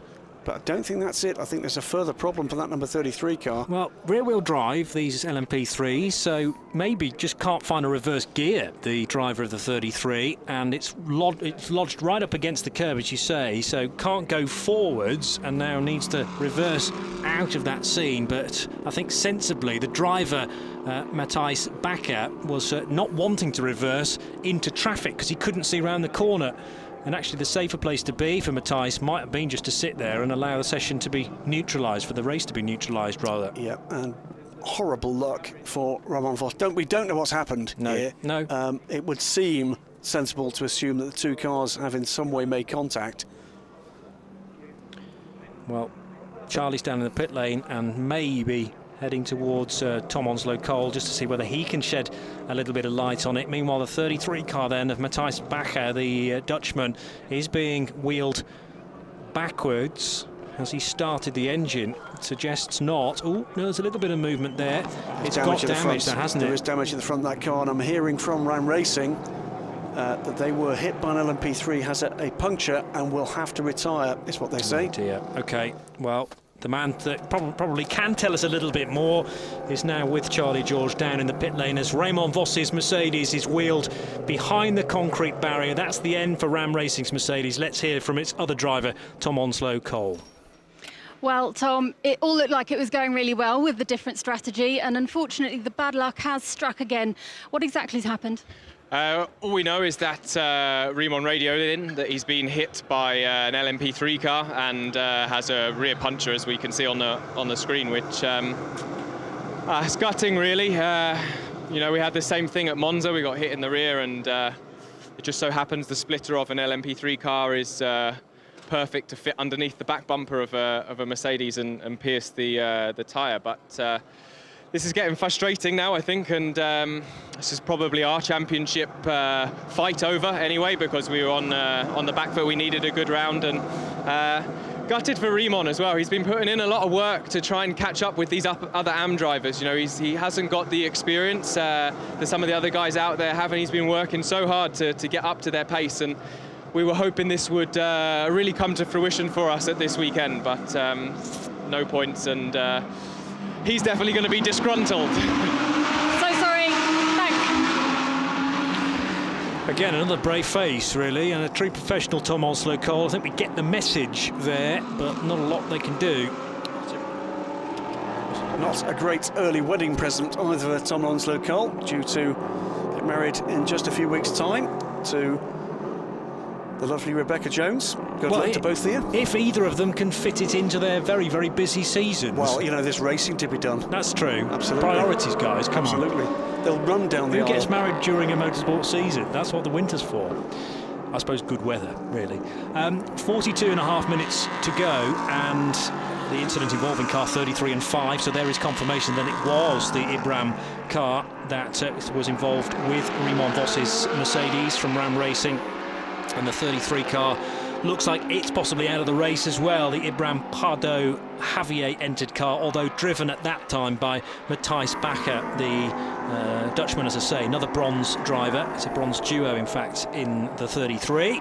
There's the 46 then, the car that's now in the lead of GT3, and the 8 car not really in the mixture for this weekend. It's at least a lap down, so car 46 leading from the 75 Audi of Joe Osborne. What's the gap? Something like 15 seconds between Babini and Osborne now. That might even out a little, because Okay. that was slightly affected by where the race went back to green. However, Ross Warburton, who's in between the two Lamborghinis, is being caught by the number 65 Graf Racing car just there in the bottom of the shots for third position overall, with the potential, of course, of a penalty looming over the RLR car. So frustration for a couple of the runners that really did pour on the entertainment for the first part of this race in the last few moments. Still got the 19 runners though, and although the 33, oh, is that still moving? I think it might be. I think it is. Yes. I think he rejoined. Okay. His last lap was, well, about where it should have been. We were wondering whether it was carrying damage. It might have broken a dive plane if what Tom says was accurate, and the front splitter, which does protrude quite a bit at the front of these LMP3s, just scooped underneath and pierced the tyre. And more black and white cow catch is required, I think, for the Mercedes AMGs here. Rather a shame. Yeah, more black and white flags this time for track limits for the 55 car. Cars 4, 55 and 75, in fact. So 75 is Flick Haig's, and now Joe Osborne driven Audi. It is a 3-second stop and go penalty for the third position car. In fact, the fourth position car, because Cardet has gone by Ross Warburton.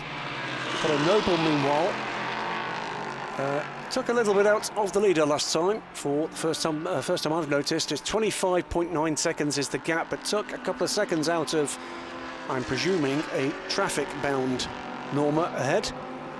So we will be seeing the number 14 car, down pit lane for a brief stop and hold. And it's 3 seconds, because that's the amount of time that the pit stop was short, effectively, or yes, too short. It was a 1 minute and 57 second pit stop, and it needs to be 2 minutes or longer. But it will cost them a further 20 seconds over and above that. And just looking down the order, that's going to put them mighty close to the charging number 98 of Andy Merrick. amongst the quickest men on the circuit at the moment. He's 1 minute and 20 seconds back from the lead, but catching Ross Warburton and indeed Emil Kade in third. So he's one to watch for the next 39 minutes, Andy Merrick. Good times coming through, sector times certainly from Alex Tyrrell and from Colin Noble. Tyrrell faster than anyone else through sector 3, Colin Noble faster through sector 2 than anybody else left in the race as well. So Colin Noble trying to get closer to Alex Tyrrell where possible. He's got 25 seconds near enough to try and make up, and that's now 50 laps completed by the number 3 car from DKR Engineering. On course for a second victory of the year. Still 40 minutes to go though, so let's not speak too early. We've had wins from Nielsen Racing, from United Autosports and from DKR so far this year. They could become the first repeat winners therefore. Fastest lap of the race goes to Colin Noble. It's a 1:27.345, 25.1 seconds the gap now. That's a further 0.8 per second taken out the leader, Alex Tyrrell. Still a good lead though for the Norma, the DKR Engineering man. Here comes Ross Warburton. I keep wanting to say Ross Noble. Ross Warburton, getting you mixed up with Colin Noble there. This will be a brief 3-second stop and hold. There is Colin Noble in the number 79 car, going great guns. But I think he might need assistance here to break down this 25-second gap that Alex Tyrrell is defending. There goes the number 14 car. Will he come out ahead of Andy Merrick? It's going to be close. And I think Merrick may have gone through. Let's have a look. Merrick driving the 98 car, which is already heading up towards turn 2. So yes, the car is out in front of number 14, and that's a change in position with Merrick now up to 4th and Warburton down to at least 5th. So Andy Merrick now ahead, has a 30-second gap to work on with Emil Kade ahead. So it is DKR Engineering lead the way with their Norma. Then it's the Ligier battle, the 79 Nielsen Racing car, this car. Third is the number 65 Graf Racing car of Emil Kade. And in 4th, chasing that trio, Andy Merrick in the Motorsport 98 Ligier. Ahead now of Ross Warburton, who is going to be in close contention on the road, by the way, with, guess who? It's the 44 car. It's been involved with just about every battle we've seen this afternoon. Yes. This time, though, of course, in the hands of its second driver, and that is Andrew Cummings. Yeah, and the 44 car was nose to tail for many, many laps with the 53 that at the time had Nathan Biel at the wheel. Well, the M Racing car's now been handed over to Laurent Millara, and as you say, it's potentially going to be Andrew Cummings in the 44 up against, well, Michele Rugolo from behind and Ross Warburton that is just up ahead. So Rugolo expected to scythe his way through the order. He's got just under 10 seconds to try and find on the Andrew Cummings car, the 44, bright yellow from SPV. Meanwhile, with 36.5 minutes still to go, the Graf car, number 65, is being pursued by Fabio Babini in car 46. 65 being driven by Emilien Cart now, who is the co-driver to Adrian Schiller. And Card, we know, is very, very quick. Had a good Le Mans, silver driver. And that car behind Colin Noble in 79 and behind Alex Tyrrell. It is a further penalty for the number 55 car. It is a stop-and-go penalty for 55 and for the 4. So 55 in the hands of Michele Rugolo, briefly had the fastest lap of the race. They will drop away from being a threat to the now 6th position. Ross Warburton has lost that position to Andrew Cummings in the 44 car. So the 55 car, Spirit Race car, will be down pit lane for a stop and go, maybe a strop and go, actually. In the 12th position, the number 4 car, that is the Cool Racing by GPC car in the hands of Iraj Alexander, Swiss driver. It's a double Swiss driving crew in that car. 12th position and 10th in LMP3. That car too will be getting a stop-go penalty. Andy Merrick running 4th, Andrew Cummings 5th, 6th place for Ross Warburton, and very, very busy at turn 1 with the Cool Racing car of Iraj Alexander, trying to squeeze up the inside there of car 23, I reckon that was, Richard Mines. It's Richard Mines on the inside. It's behind is the 33, recovering from the spin at turn 1 earlier. So that is the 12th position car of Richard Mines. Is that a battle for position? It is, you know. There's the 4 and the 23 in a battle for position. Of course, Iraj Alexander is going to have that stop go. The 55 car takes its penalty immediately. The times from Iraj Alexander look pretty good now. I had concerns about the 4 car, just as far as the tracking or steering. Remember, it had that good old clonk from the 46 EB Motors Lamborghini when Emanuele Busnelli ran wide at turn 8 and rejoined and smacked into the side of Alexander Quani, as it was at the time, behind the wheel of the 4. But Iraj Alexander looks fine in terms of the pace. Unfortunately, it's going to have to come in and serve that penalty, though, before going any further. Confirmation that there are black and white flags now being flown in the direction of the number 22 and the 99 cars. So that's United Autosports and the N race, Ligiers. So Matt Bell at the moment in the frame for that one, Thomas Zachary. And Matt recovering up the field to 15th position. He's just got by a couple of the GT3 cars as the 23-33 battle continues. Richard Mines and Matthias Bakker, and on different laps these two, but it's not stopping them from having a good old tussle. But the car that is on the same lap is the 3rd car in the order. That is a real battle with Richard Mines. That's Sanchetti in the number 12 car. This is for 12th position overall and a top 10 slot. Meanwhile, conversations being had down at G-Drive Racing. That's an European Le Mans Series crew. But well done again to Leo Roussel after a tremendous performance in qualifying earlier on today to get that team a pole position. Well, pole position, the closest pole position in European Le Mans Series history. It was a battle with his teammate, 0.005 of a second. It is a qualifying lap record, not a surprise for these new cars. But astonishingly, just 6.5 seconds slower than the qualifying time for last year's Austrian Grand Prix for the 10th place car on the grid. Wow. In the hands of, I think it's Felipe Massa. And that's a change in position. Giangetti goes through on Richard Mines for 12th position, but has been reported to the stewards for constant abuse of track limits. There was going to be a meaty penalty coming the way of that car. They've already had, was it a 60-second stop and hold, yes, that car? Yes, for SVC Sport Management, the crew that have 2 cars here for the Road to Le Mans race. Great to see that Nicolas Lapierre is also taking an active interest in the Le Mans Cup race. Enric Edman putting a bit of branding there on top of the Dragon Speed and, well, the Toyota factory driver this year, of course, at the Le Mans 24 Hours. Terribly unlucky, that squad, again. And further black and white flag meanwhile. It seems like everybody's getting them. Stevie S in the number 8 Lamborghini, the all-orange SVC car. Alex Terrell stabilising that gap now, 23.4 seconds. Colin Noble had it down to about 22 seconds rather.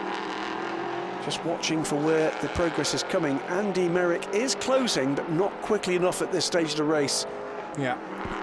And the gap between the 2 GT3 leaders is about 15 seconds. At times, Joe Osborne is able to lap quicker than Fabio Babini, and I get all excited because it'd be great to have a battle to the line. And then Fabio Babini finds the relevant gaps in the traffic and is able to up his pace as well. In fact, as Babini goes across the line, he's just done the car's best lap of the race, the 46 EB Motors Lambo, as has Joe Osborne. So both those guys have got to be in clear air. Here is Babini on the ascent from turn 1 to 2. And it's going to be quite a long pause before Joe Osborne appears at Remus Corner. It's about 15 seconds the gap. And Babini's done a fine job of stabilising that gap. Well, just to give you an indication, the 75 Audi of Joe Osborne is at turn 2, Remus, now. And the EB Motors Lambo hasn't quite reached Rauch Corner into turn 3. So a little less than the back straight, as I like to call it, between turn 2 and 3 at the top of the hill as a lead in GT3. That's not insurmountable, I would suggest, as through the pit lane goes Iraj Alexander to serve the penalty then for Cool Racing. So that was just a drive-through for car 4. Took him 27 seconds. You can do it a little quicker than that, but maybe some recalibration required for the pit lane speed limiter. But another car, sadly, to have to serve a penalty, quite legitimately though, Michele Rugolo, who was pushing on. Car 55 being one of the cars being told to come in for a drive-through penalty as well. Well, that's good news, though, for Ross Warburton, who did have Michele Rugolo right behind him. It's given him a bit of an edge there, maybe 10 seconds respite on track. Rugolo's actually served that penalty now, so it took him 24 seconds to come through. It's another stop-go penalty for the number 12 car. Sanchetti in 11th position. I strongly suspect it's going to be quite a lengthy one. Yeah. No indication of the time quite yet, as Colin Noble goes faster than anyone else through Sector 2. Gap is hovering around 23, 24 seconds, but a really good lap from the Spaniard that leads the race, Alex Terrell, driving the number 3 car, the DKR Norma that he took over from Jean Glorieux. A superb stint from the Belgian. Alex Terrell taking that car over. It was a stop and go, pretty much, for the 12 car. So no extra time. New fastest lap of the race, and it's the first lap under 1:27. This time to Colin Noble brings the gap down to 23 seconds at 1:26.926, and the lead car and the 79 car swapping, it seems, fastest sector times, ultimate fastest sector times at will. As the Italian driver of car number 12, which sadly has fallen quite a bit further down now, Marco Sanchetti, rejoins. Several visits to the pit lane for car 12. Is it 4? Yes, it's 4. Yeah. Well, it should have been 1, and they've done their mandatory pit stop, but there have been 3 extra penalties. Well, they've had a drive-through, a stop and hold, and a stop and go so far, all for track limits. It's getting the full quota, isn't it, I suppose, of the various different penalties, and also giving us a look into the regulations as to what order they appear in. Indeed. 28 minutes to go. Taking off in the I Spy book of racing, all the available options. Yeah, full complement. There's Darren Turner from the Beach Team AMR crew. Talking the enemy there, it's TF Sports. No, yes. Getting some intelligence. Not that Darren in any way is lacking intelligence, I should say. He hastily adds. Both Astons being run on Dunlop tyres, as indeed they all are. All the GT cars within European Le Mans series. So glimpse of what's to come tomorrow. Remember, full coverage on the YouTube channel and various other outlets tomorrow from, well, it's a 1 o'clock start Central European time with about a half an hour build up beforehand. Stop and go as well, and taken immediately by Matt Bell, 13th position for the number 22 United Autosports car. Bit of bragging rights at up for grabs here between the 2 United cars, 12th and 13th in the order. That will just stop Matt Bell's charge for a little wee while, trying to get up with Richard Means, and it puts Iraj Alexander between the 2. I think probably Sanchetti as well by the time he gets back onto track. Keeping an eye on that gap in the lead. 27 minutes to go, and Colin Noble under 23 seconds back, but not closing quickly enough. Gap can now be managed, and the Merrick, meanwhile, is closing. But Cardet able to respond on the odd lap when he's got clear air. The gap there is 28 seconds. So again, running out of time for that to make a difference. We've got here, that is the 99 car unlapping itself. This, though, I think is a battle for position. There's Michele Rugolo with Ross Warburton, and takes the position. Warburton then down to 7th place.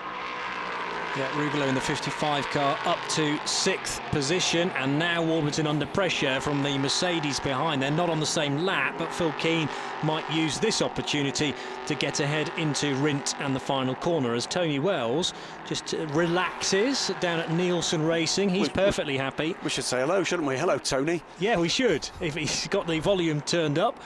It looks like the coverage very slightly behind real time, but enjoying the coverage courtesy of his smartphone down in the apron after a tremendous drive, I thought, from Tony, and handing over to Colin Noble. Trouble on the way by the look of it, as he notices the presence of the cameraman. Trouble on the way, by the way, for the 2nd place car in GT3, Joe Osborne. And there's a report to the stewards of constant abuse of track limits by the Audi. Now, where does he sit in terms of the next available threat? Well, he should be okay if the worst that happens here is a stop and go. Should have enough in hand. Grey and orange car overlapping, black and orange car. That's the Optimum Racing Audi R8 then of Joe Osborne, needing to have a little bit of room to brake there, being overtaken by the 98 car, which is the Motorsport 98 entry. It is going to be a stop and go for the number 75. Okay, oh dear. I've one or two people asking, by the way, why we haven't got the Cox Racing car here this weekend. It is Nick Pronk with some business commitments. They will be back for the remaining rounds of the Michelin Le Mans Cup. Peter Cox and friend. So 3 cars together on the timing and scoring screen, about to be disrupted by this stop and go penalty that the 75 will have to soak up, and that will give Maurizio Mediani, who now drives the number 95 Spirit of Race Ferrari, the car started by Christoph Ulrich, that will give that car probably second place in class. I don't think it quite will. It's going to give him a sniff of a hint of a possibility of a chance. Okay. But don't think it's going to quite get in there. It's too far back. And remember that, yes, it will be stopped and then will get going again very, very quickly, but it won't necessarily cost it the full 22 seconds down the pit lane for the 75, because it's still moving at 60 k's and then comes to a brief halt and gets going again. So what is the gap between Osborne and Mediani? Yeah, we're still waiting for Mediani to break the beam, and it is 25 seconds. Ooh, it's going to be tight. It is going to be tight, especially with the stop and hold. So where is Joe Osborne now in car number 75? I think, it's just gone on to another lap. So Joe's going to bide his time and maybe stop next time around. And astonishingly, 55 reported again for abuse of track limits. Wow. So that's the Michele Rugolo driven car. And comes straight out from a penalty and done it again. Yes. That could be very bad news indeed for the 55 crew. Could be extremely good news for the RLR crew. True, who misjudged their pit stop. Remember, they were 3 seconds short, so had to come down pit lane to then soak up those extra 3 seconds. It cost them a lot more than that because of the visit to the pit lane. There's the 44 car, which has taken admiring glances throughout the race. Andrew Cummings now enjoying himself, having taken over from Alvaro Fontes, and is just ahead of the number 99 car. That's not a race for position. Cummings is 4th, and the 99 quite a bit further down in 19th position, with Thomas Akari driving the N-Race car. Not helped, of course, by that spin into the gravel by Akari's teammate, Alain Costa, fairly early on. 22 minutes to go, and it is Alex Terrell for DKR Engineering leading by still 25 seconds from Colin Noble, as Andy Merrick manages to go faster than he's done in the 98 car now, so a PB for car 98, running round in 4th position and ahead of this 44 car. The 44 car with Michele Rugolo right behind him, but I think Rugolo is going to get some bad news on the radio pretty soon. Still haven't seen the stop yet for Joe Osborne, who goes round another time. We're normally given 3 laps to come down pit lane and serve the penalty. So Joe just heading out of turn 2, as there's very nearly a bit of contact between the 44, but that was the pass, as you say, with Rugolo getting by in the 55, and I think Andrew Cummings saw him coming and allowed therefore the gap, but we believe the 55 waiting on bad news from the steward's office. Yes, because of another issue with track limits. So maybe the SPV guys were playing that cannily and just saying, Andrew, let him by, because you'll have an opportunity to get through in a second. As you can see on screen, you're absolutely correct, because it's a 1 minute stop and hold penalty for both the 55 and the 4 car. The 4 car down in 12th position, but the 55 car, having just taken the 5th position, is going to lose that and a lot more. Yeah. Both cars for a 1 minute stop and go. So unfortunately, the warnings, just the drive-throughs haven't done the trick. So they've unlocked the box that has the big hammer in, and they're going to get it. The 4 and the 55. Andy Merrick, by the way, continues to turn up the wick, going faster and faster and faster. Still no stop for Joe Osborne. Now I hope that's nothing to be concerned about, and that they're counting the laps within the regulations that you have to serve a drive-through, but it is there in clear yellow and black that the stop-go penalty for car 75 for abuse of track limits, that was reported at 17:35. We're now 5 minutes on from that, and a couple of laps. It needs to be now. It has to be at the end of lap 62, which is the one we're on. And Joe, I'm sure has been told, unless of course there's an issue with the radio in the 75 car, but you can do it old school with a board over the pit lane, and hope that Joe sees it. So 1 minute stop and go penalties for cars 4 and 55, as we've said. That's the 4 car is Iraj Alexander, seemingly in this stint seen more of the pit lane than the actual track.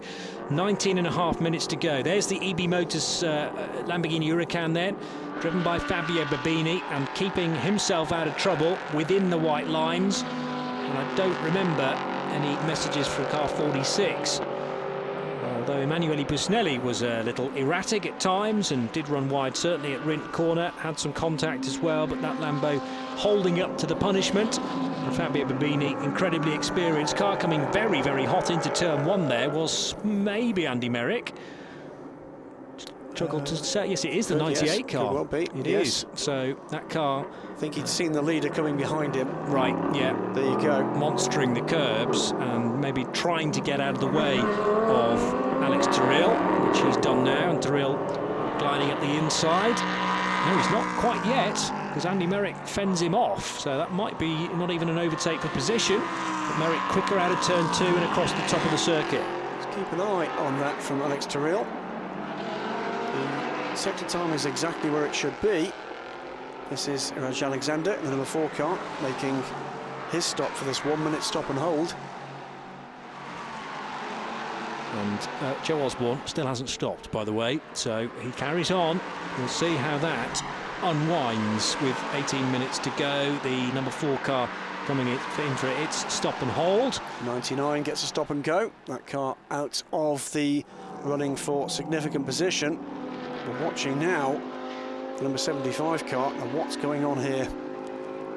By the way, the third name on the roof of the Cool Racing car is that of Gino Forgione, not with us this weekend and racing with Alexandra and with Iraj. May well see that car back, that driver back again. Here comes Joe Osborne, finally, down pit road. He'll say it was all part of the plan at Optimum, and maybe, of course, that the Optimum Motorsport team chief was in conversation with race control to make sure that it was definitely those guys that needed to come in and to further establish what the issue was within the regulations. The 4 car will be released immediately in front of Joe Osborne. And where is Maurizio Mediani? Here he comes in the 95 Ferrari. I told you it was going to be close. Mediani then across the line. Joe Osborne should be able to get the hammer down out of turn 1, but we know it's a very tight exit. How close do you want it, Graham? Absolutely side by side. And Joe Osborne surely will know he's in a race here. The position is taken by Maurizio Mediani. That's what it costs you to disobey the track limits, I'm afraid. Yeah. And that's exactly what it's cost them. It's cost them second position in this race. Now, for the last 16 and a half minutes, we've got a race on our hands for second position. In fact, the last 2 podium positions in GT3. Meanwhile, ahead of these, Colin Noble, another fastest lap of the race. So that change confirmed then the 75 car being overtaken by the 95, and this the battle for second position in GT3. Remember, for the Fabio Babini driven Lamborghini is now half a minute up the road from these guys. So any fluctuation in the order as far as the podium is concerned, it's going to come from this red Ferrari and then the white, grey and orange Optimum Motorsport, the Optimum Racing Audi R8. Whatever happened with the Audi, by the way, it's been a great drive back from Maurizio Mediani in the 95 car. Rather elderly Ferrari 458, but still glorious. And Joe Osborne, though, is going to have his dander up here, isn't he? I would get that feeling, yes. He's a nice guy out of the car, Joe, but once you get him into a race car, you could just see the menace that he's trying to unleash here, with the dust being kicked up on the exit at turn 9, using, well, every inch of the track available to him, and arguably a little bit more. So needs to be wary of those track limits again, those dreaded track limits, particularly at turn 9 and turn 1. Here is the N-Race car making its visit down the pit lane. Stop and go penalty for the number 99. I think this is at least its second penalty. I know it did a separate stop, didn't it, because of the run through the gravel. So a first penalty, I think, for the number 99. 15 minutes to go. It's been an hour and 3/4 so far, pretty non-stop action.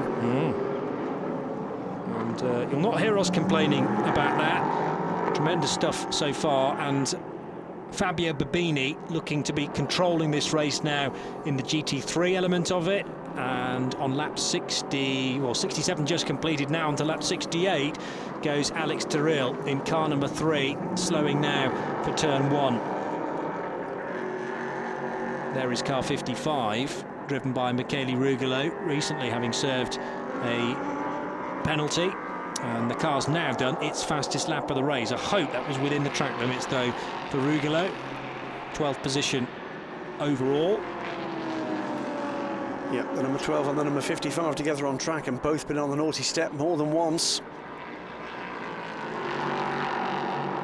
Through to complete the lap. As a result of Rugolo's penalty, it means we've now got GT3 cars as high up as 8th, 9th and 10th positions. What are we seeing here?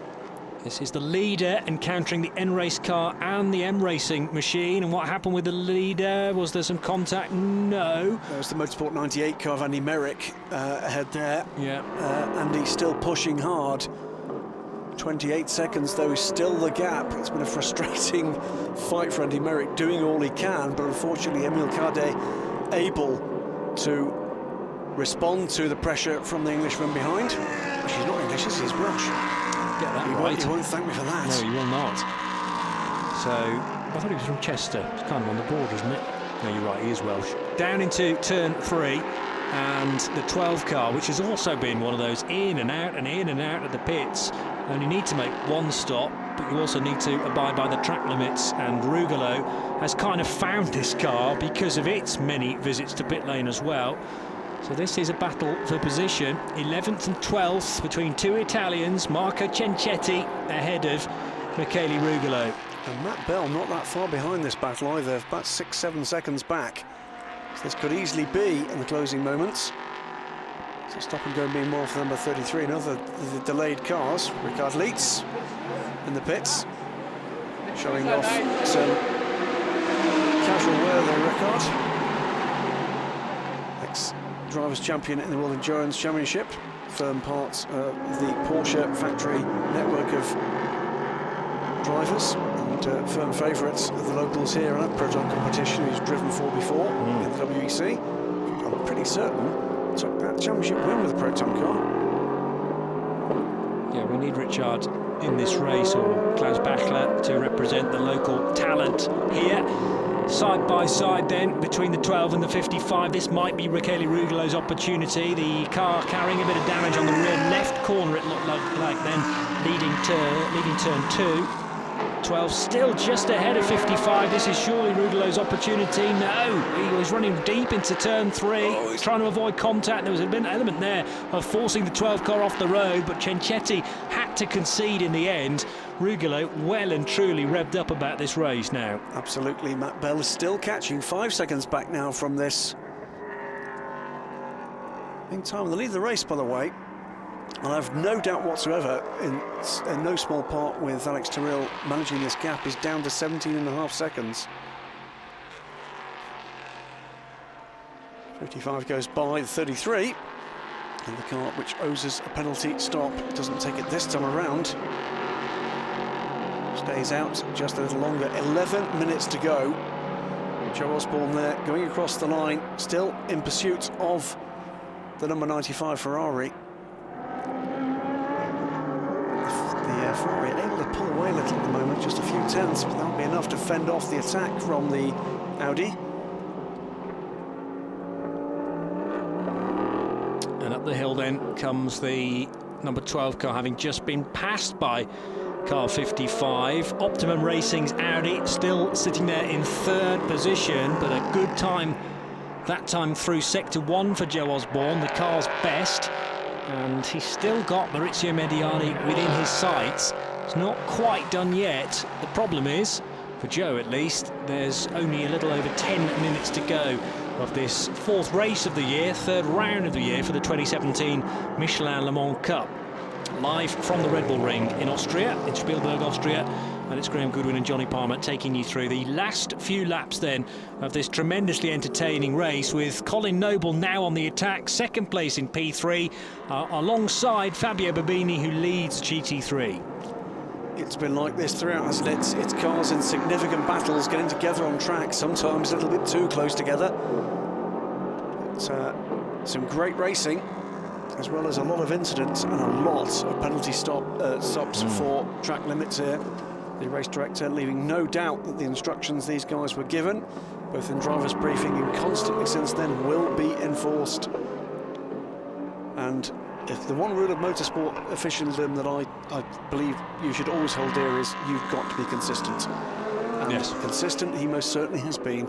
Well, there have been announcements before every session. They've been penalties dished out in every session. And then there's been the reminder at the start of the next session that once again they'll be keeping an eye on those track limits. But I do understand it from a driver's perspective. You're trying to get as much out of the track, as much out of the circuit as possible, and that is running those track limits as close as you can.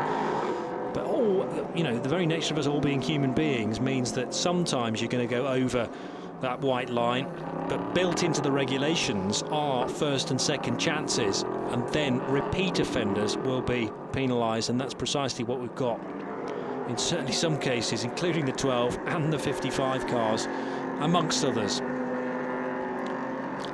So lead gap 16.7 seconds, but there's only 8.5 minutes to go. Alex Terrell, by the way, still in the 128s. That's still a very quick time indeed. 127 solidly now, Colin Noble.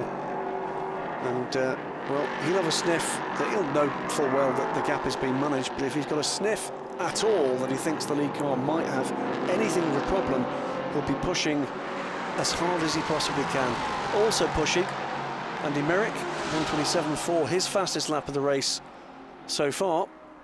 Takes a second and a half out of Emil Cardet, but that's not going to be enough with the clock ticking down, under 8 minutes now. Fabio Babini, meanwhile, holds a 25-second gap over Maurizio Mediani. Mediani, though, taking 2 seconds out of that gap last time around. Another man, though, running out of time. 12 car goes way wide there. One of the number of runners that has just hit trouble after trouble, and usually of its own making, I'm afraid. Yeah, Cenchetti's been a little neater with his running compared to co-driver Maratiotto, but even Marco's had one or two errors. Not much, I have to say. Okay. I think he's had the warnings. Yeah. Well, one or two of them, when Cenchetti took over, had been accumulated by Maratiotto, and of course it's the car that earns the penalty. The penalty is assessed not to each individual driver, so you get your co-driver taking over, and often some of the first jobs that the new driver has to do is serve penalties for the previous guy. What's happened here on the exit of the final corner, that's again track limits with both cars, certainly the Audi and the 55 of Michele Rugolo running wide on the exit of turn 9. It's the 55 of the 12 together again, isn't it? Yeah, but the 75 of Joe Osborne also pushing a bit wide, and there was, I suppose, an element of it pursuing Michele Rugolo and following it off the track. You'll still be done for it. Over the sausage curb there went the number, that wasn't the 12, it's the car behind the 12 on the road. Maybe I'll be Matt Bell. That's the 22. Yes, it is. And we said that he was catching, he's caught. So this car started by Jim Maguire, the United Autosports entry, and now taken over by the man from the northeast of England, Matt Bell. Well, 6 minutes to go, Johnny, and the 9th position car overall, 8th in LMP3, is the 55 of Michele Rugolo. He is at the moment 3 seconds ahead of Matt Bell, but they've got 2 other cars between them. So there's 4 cars separated by 3.5 seconds for, well, some significant points here for these guys. Yeah, Matt Bell is the man charging here. That's a good point, and to finish in the top 10 will certainly be crucial, and any better than that, then the increments become more substantial. Remember, it's 25 points for a class victory, 18 points for second position, 15 for third, and it goes down to 12, 10, 8, 6, 4, 2 and 1, and then if you're outside the top 10 but still classified, you get half a point. There was a point and off of a pole position as well in each of the classes. Very, very busy part of the track here across the line with the Ferrari number 95 of Maurizio Mediani about to be lapped. That is 10th, and it's not lapped. Ooh. It's 10th, 11th and 12th overall, and with that Matt Bell getting both places, it was indeed. Matt Bell goes through. Gets two of them. Tokyo Drift style almost, as the number 12 car goes straight on. Yeah. So Matt Bell got it stopped. He gains a class position. He gains 2 overall positions. And that is more points for the 22. Let's watch this again. That was the 12 car going by the 95, but completely missing his braking point. Matt Bell, meanwhile, as the Ferrari driver was just watching the 12 car sail by. Well, that's the thing. The Ferrari, I think, saw it coming and didn't want to turn in. And Matt Bell just braked extra early and thought, I'll just pick the two of you off by going neat and tidy through the corner. 4 minutes to go, and there's a black and orange flag for the 5th position car overall. That's the SPV car, the 44 car. Repair rear lower lights. Yes, that was the rear right corner, I think. So it's part of the legality panel, which is hanging loose, yeah, as a result of contact with the number 8 Lamborghini earlier on, the SVC orange car. It was Cedric Mezar, and the driver of the 44 was Alvaro Fontes at the time. And as a result of the contact, which presumably was looked into and no further action necessary, but it did do damage to one corner, rear corner of the 44, and it's knocked the light out. The light has to be working. That's absolutely dreadful luck for that team. That could gift 5th position to Ross Warburton, although he's got his mirrors full at the moment of the number 53 car. That's the M Racing YMR car. Number 53 just with Warburton now, Laurent Mallara. And this, at the moment, a battle for 6th position. It could become a battle for 5th.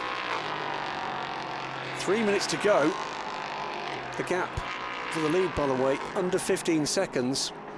And there is Colin Noble heading into Rint Corner, the penultimate on the circuit. This 2.6 mile Red Bull Ring in the valley in the Styrian Mountains, and some concerned looks probably all the way up and down the pit lane here, because this race still offering us some unanswered questions. The 65 car, which is the Graf entry, started by Adrien Schiller and taken over by Emilien Card, the 2 French drivers, and Card has established that 3rd place position despite Andy Merrick's best efforts to reel in car 65 in the Motorsport 98 car. So there's been some fighting drives here up and down the field, haven't they? Amongst them, Matt Bell into the top 10 overall from way, way down the field. He took the car over from Jim Maguire. Victor Mediani, another man who's fought back. 2nd at the moment, and looks like retaining it in GT3. Joe Osborne has dropped back a little from this, what was a fight as he came out from that stop-go. Yes, Matt Bell on course for a best result as far as the 2-hour races are concerned this year. The duo managed to get a point at Monza, and this could be potentially 2 points in Austria because of, as you say, it's into the top 10 overall, but it would be a 9th place finish in class. So another 90 minutes to go until we see the checkered flag, and we may well, of course, get a few extra seconds as well, depending on where the leader is. Stayed dry to this point. There is rain on the way, but it looks like we're going to get this race done before things get very, very wet and slippery. Keep an eye, by the way, another battle that is developing here. We talked about the 44 car likely needing to pit before the end of this race. My guess is they won't, and we'll argue the case afterwards. But behind them, Ross Warburton fending off at the moment on Mallara. I think this is a lifetime best for Ross Warburton, the 14 car. He took that car over from Alex Capardi in 2nd position, lost a couple of places on pace, but has, I think, put in his best, the best driver I've seen. This is exactly what the Le Mans Cup is about. It's about putting gentleman drivers into positions where they're put under pressure, but not as much pressure as, for instance, the European Le Mans Series. Bring on the skill set, usually with the help of a professional driver, in this case Alex Capardia, and it appears at the moment to be working. It is 2.3 seconds is the gap between the two, The clock is about to expire, 10 seconds to go before the checkered flag comes out. Will the Norma will have to go through and will have to do another lap, try to duck out of that, I think, a little. Checkered flag comes out just as the Norma goes through. There will need to be another lap for the leader. The gap, by the way, is 13 seconds, but of course Colin Noble will... No, he's taken the flag. Didn't see the flag there on the stand, but the timing screen tells us Alex Terrell has won this race. Yeah. Together with his teammates. Confirmation on our screen that Alex did see the checkered flag, and the gap at the line, 12 seconds between Alex Terrell and Colin Noble, who is also home. We're still waiting for Emilian Card for the Graf crew.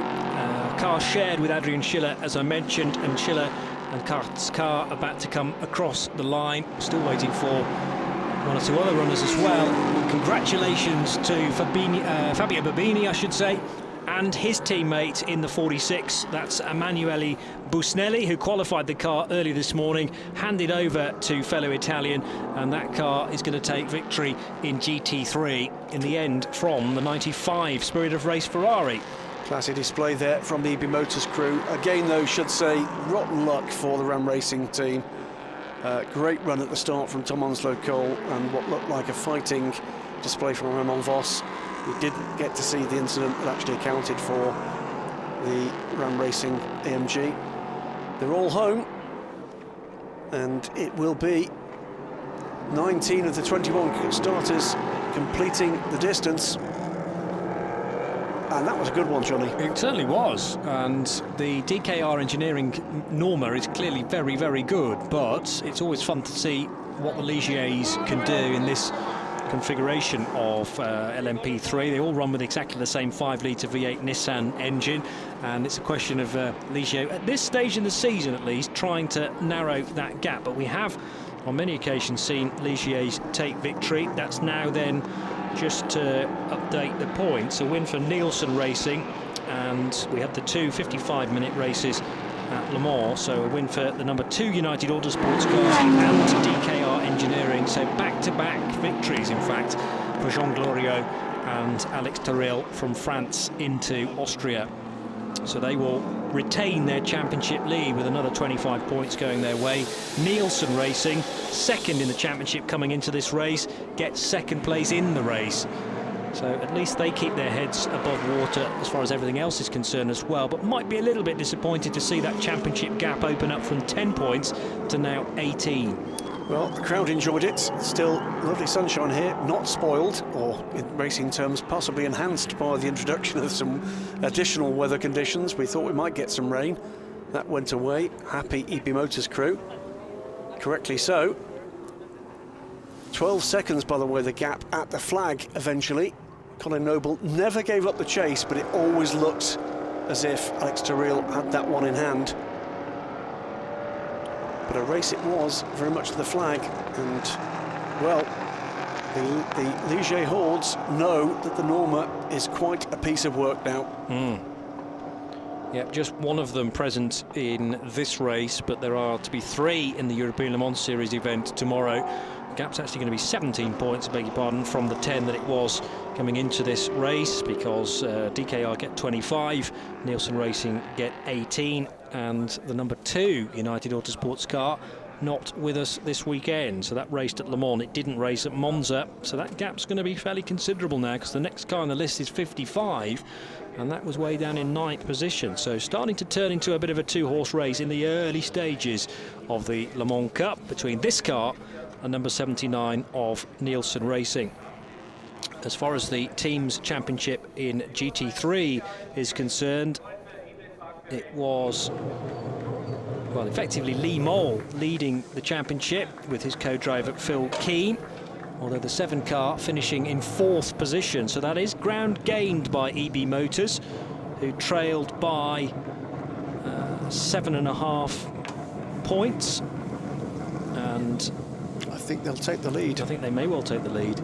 25, compare that to what will Lee Mole get? 12, okay. So they get 13 additional points. They will take the lead. It's really bunched it up at the head of the order as far as GT3 is concerned, and that's what we like. Limol and Phil Keane just struggling a little bit, although helped out by some trials and tribulations for other cars, including the Ram Racing Mercedes, and Tom Onslow-Cole already writing off this year's championship for the number 5 Ram Racing crew, which is a shame for him to admit. I'm not sure whether that's necessarily the case, because we still have 3 more races to go, 3 two-hour affairs, the next being at Paul Ricard at the end of August. Then we take the visit to Spa-Francorchamps in September, and we end our season at Portimao in Portugal in October. But there are the winners at EB Motors. Very smart racing suits to match the livery of the car. Fabio Babini and Emanuele Busnelli, the man who's worked tremendously hard today to take pole position initially and do that very impressive stint. There's Alex Terrell to receive congratulations from the team and from Jean Clorio, and DKR Engineering again on the top step of the podium. The Belgian and the Spaniard being run by the team from Luxembourg, DKR. And there's a young man, by the way, that realises the significance to his burgeoning career of this series. Offers him an opportunity to build a presence in sports car racing. I have zero doubt we'll be seeing a lot more of Alex Terrell. Yes, up and down the prototype ladder potentially. And Alex Terrell, experienced in GTs, has raced a lot at the Nürburgring over the course of his relatively short career. And Alex then another victory for this year's Michelin Le Mans Cup, having been victorious in the Saturday morning event of the Road to Le Mans race, which was round 2B, if you like, of this year's championship. The rain has now started to fall right at the end of the race. Let's have a word, though, with one of our winners down with Charlie George. Well, guys, you look very happy. You've had 3 pole positions so far. The win so far had escaped you until now. Finally, you've taken that win. Yes, we're very much delighted. I'm having goosebumps at the moment, and I'm sure Alex is having as well. So certainly after the race at Le Mans, now again to be at the top step of the podium, it's really crazy feeling. Alex, how did you enjoy that final stint? It was amazing. The car was unbelievable good. I was improving lap by lap. Even if I was thinking, don't push, take it easy. But the car was amazing. Thanks to his job, I had a really comfortable stint. Was managing my gap, so unbelievable job by the team, by everyone. I'm really, really happy of this win. Congratulations, guys. Thank you. Thank you. I do like to see a young racing driver thoroughly enjoying a win. Yeah, and you get so much enthusiasm from Alex Terrell, don't you? The highlights of the race, and there were many of them heading across the line, this 21-car field, and we managed to get, thankfully, 19 of them home. Despite various incidents, as I say, quite early on in the race, although they cleanly got through the first corner. This was a run through the gravel for Sean Lynn early on in the United Autosports 23 car. That was down at Rauch corner. Some overtaking, lots of it in fact, for Alex Capardia, who scythed his way up the order from 18th position on the grid to run as high as 2nd at one point, and forcing this mistake from the 99 car, spinning into the gravel at turn 4, although Alain Costa was able to recover that situation. Tom Onslow-Cole was the most awake when the green flag came out after the full course yellow that was generated by that gravelly moment for the 99 car. Tom Onslow-Cole then getting the jump on Busnelli up the hill. There was contact and synchronised spinning at Rindt corner for both the 98, the Motorsport 98 car, and the 53 from M Racing. Car going totally straight on at turn 1, missing its braking point, and there was further contact afterwards between the 44 here and the 8 on the exit of turn 1 up the hill. And this battle enthralled us for many, a sort of 10, 15, 20 minute period between the 44 and the 53. So my thanks personally to Alvaro Fontes and to the 53 driver Nathan Biel for keeping us entertained. This is what happened, and unfortunately eliminated Raymond Voss's Mercedes. The Ram Racing car had made contact with the 33 machine. We never got to see that incident, but we understand the 33 connected with the 5 car in the braking area for turn 1 resulted in the 5 car rather getting a rear right puncture, and the car was out of the race on the spot. That was the change for second position in GT3, and here was the win for Fabio Babini and Emanuele Busnelli. It was victory for DKR Engineering in the LMP3 part of the race as well, for Jean Glorieux and for Alex Tyrrell. Tyrrell coming over the line a little earlier than expected, with the checkered flag being displayed. Let's get some reaction from elsewhere in the grid from GT3 now with Charlie George. Well, Emanuele, congratulations. That was the perfect race, pole position and the win. Yes, it was a perfect race. I did my stint very well. I mean, I didn't make many mistakes. I tried to keep the position. And then Fabio make a great job, and the car was perfect thanks to the team, and I'm so happy. Fabio, he did a great job, didn't he?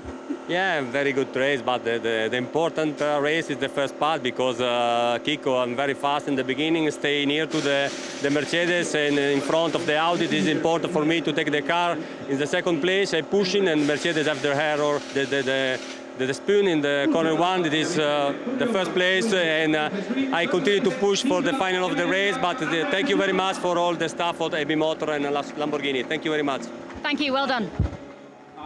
And after having a word with Fabio Babini and Emanuele Busnelli, we now focus on the podium for round 3 of the Michelin Le Mans Cup for 2017. Congratulations first of all to our third place finishers for Graf in their Ligier JSP3, Adrian Schiller and Emilian Cart.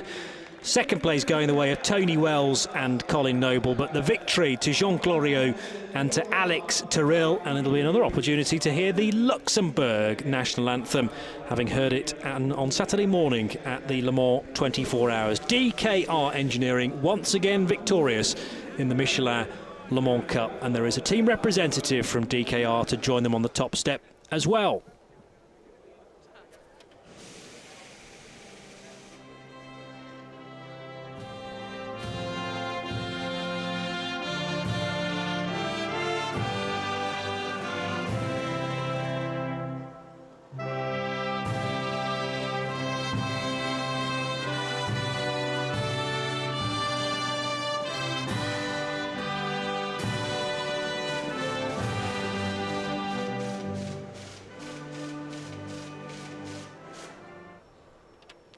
The national anthem of Luxembourg for DKR Engineering, and the Michelin caps go back on to the heads then of the 7 personnel, 6 drivers and the extra DKR Engineering representative, and now one of the Michelin staff members to hand the trophies to our third place runners. Congratulations once again to Emilien Cart and Adrian Schiller.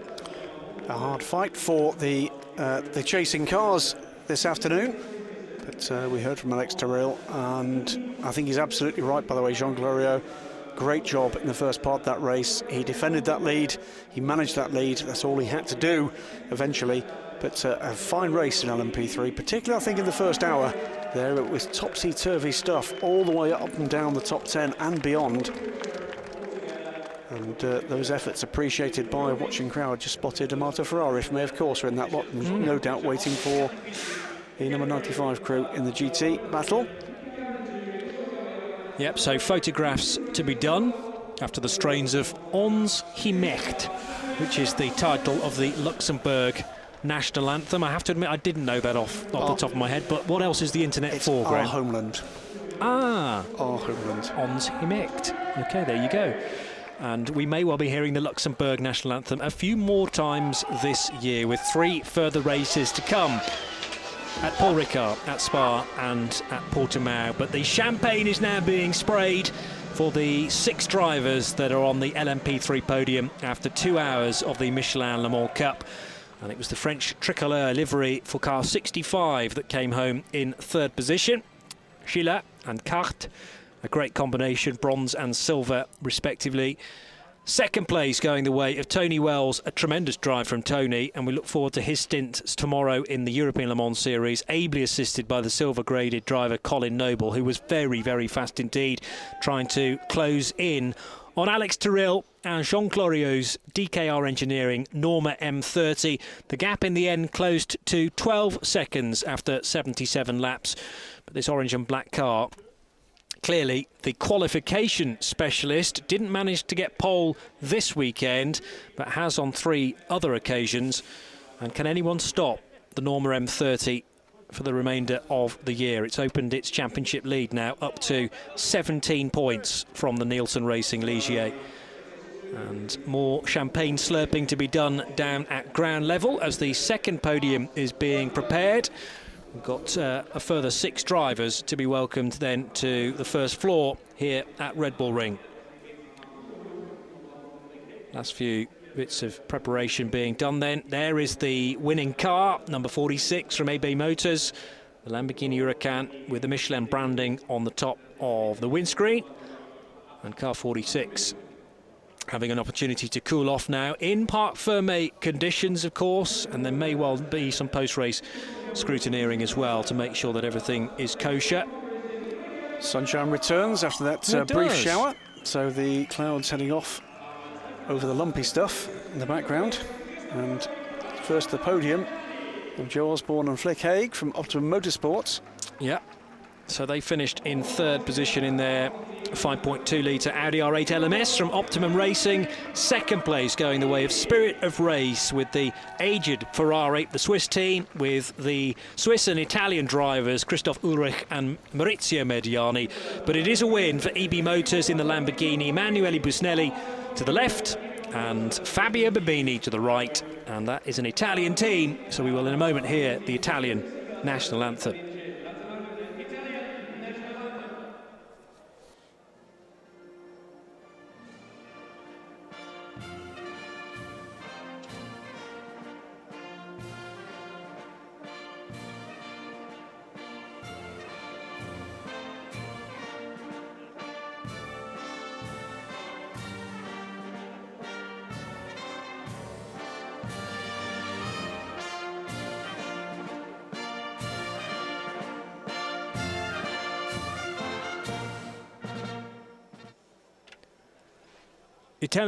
National anthem of Italy, and there are the caps then going back onto the heads of Emanuele Busnelli and Fabio Babini. And now a representative from the track, from the Red Bull Ring here in Spielberg, to hand the trophies to Joe Osborne and to Flick Haig. 2nd place trophies the way of Christoph Ulrich with a very impressive opening stint. We'll look forward to Christoph's further progress through the year in the Le Mans Cup, ably assisted by Maurizio Mediani. But EB Motors taking the spoils with Babini and Busnelli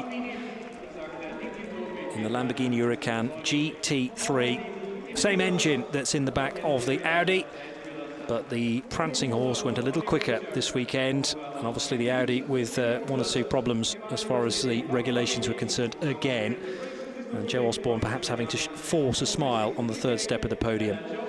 Yeah, he'll be frustrated, I'm sure. Post-race, he'll have a tale or two to tell. But Fabio Babini, well, he's an old hand now, but he's still very, very quick. Thoroughly enjoying the chant of the Italians, by the way, which is the translation for what is, for me, it absolutely sounds Italian, doesn't it? The Italian national anthem. Yes. It's a glorious thing. If you had to encompass the Italian characteristics in a national anthem, that does it splendidly, and I've always thought that.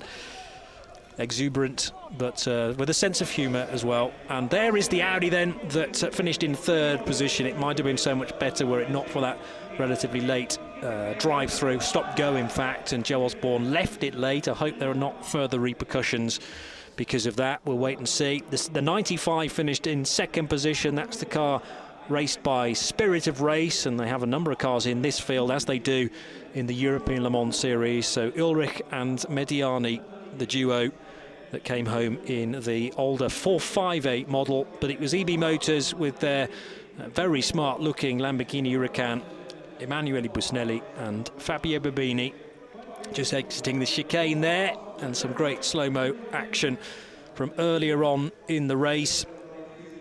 Didn't have it all its own way, and there were one or two off-track moments, I think bearing scars as well on that right-hand side after contact with the Cool racing car, in fact with the YMR car, I beg your pardon, a little earlier on in the race. A rainbow in the distance here as the rain does start to pour again here in Spielberg. I have a funny feeling we might see quite a bit more of this tomorrow for the European Le Mans Series race, which is due to start at 1 p.m. Central European time through till 5 o'clock. Join us for the build-up, though, at 12:30 CET. Do the relevant calculations to make sure that you're around for our build-up. My thanks to Graham Goodwin, who's the editor of dailysportscar.com. Johnny Palmer here in the booth, signing off for the evening. Stay dry if you can, and we look forward to an action-packed, I'm sure, third round of the year for the ELMS tomorrow. But the Michelin Le Mans Cup has been a fantastic aperitif, I think, this weekend. And congratulations to all involved, all the winners. It's bye for now, though.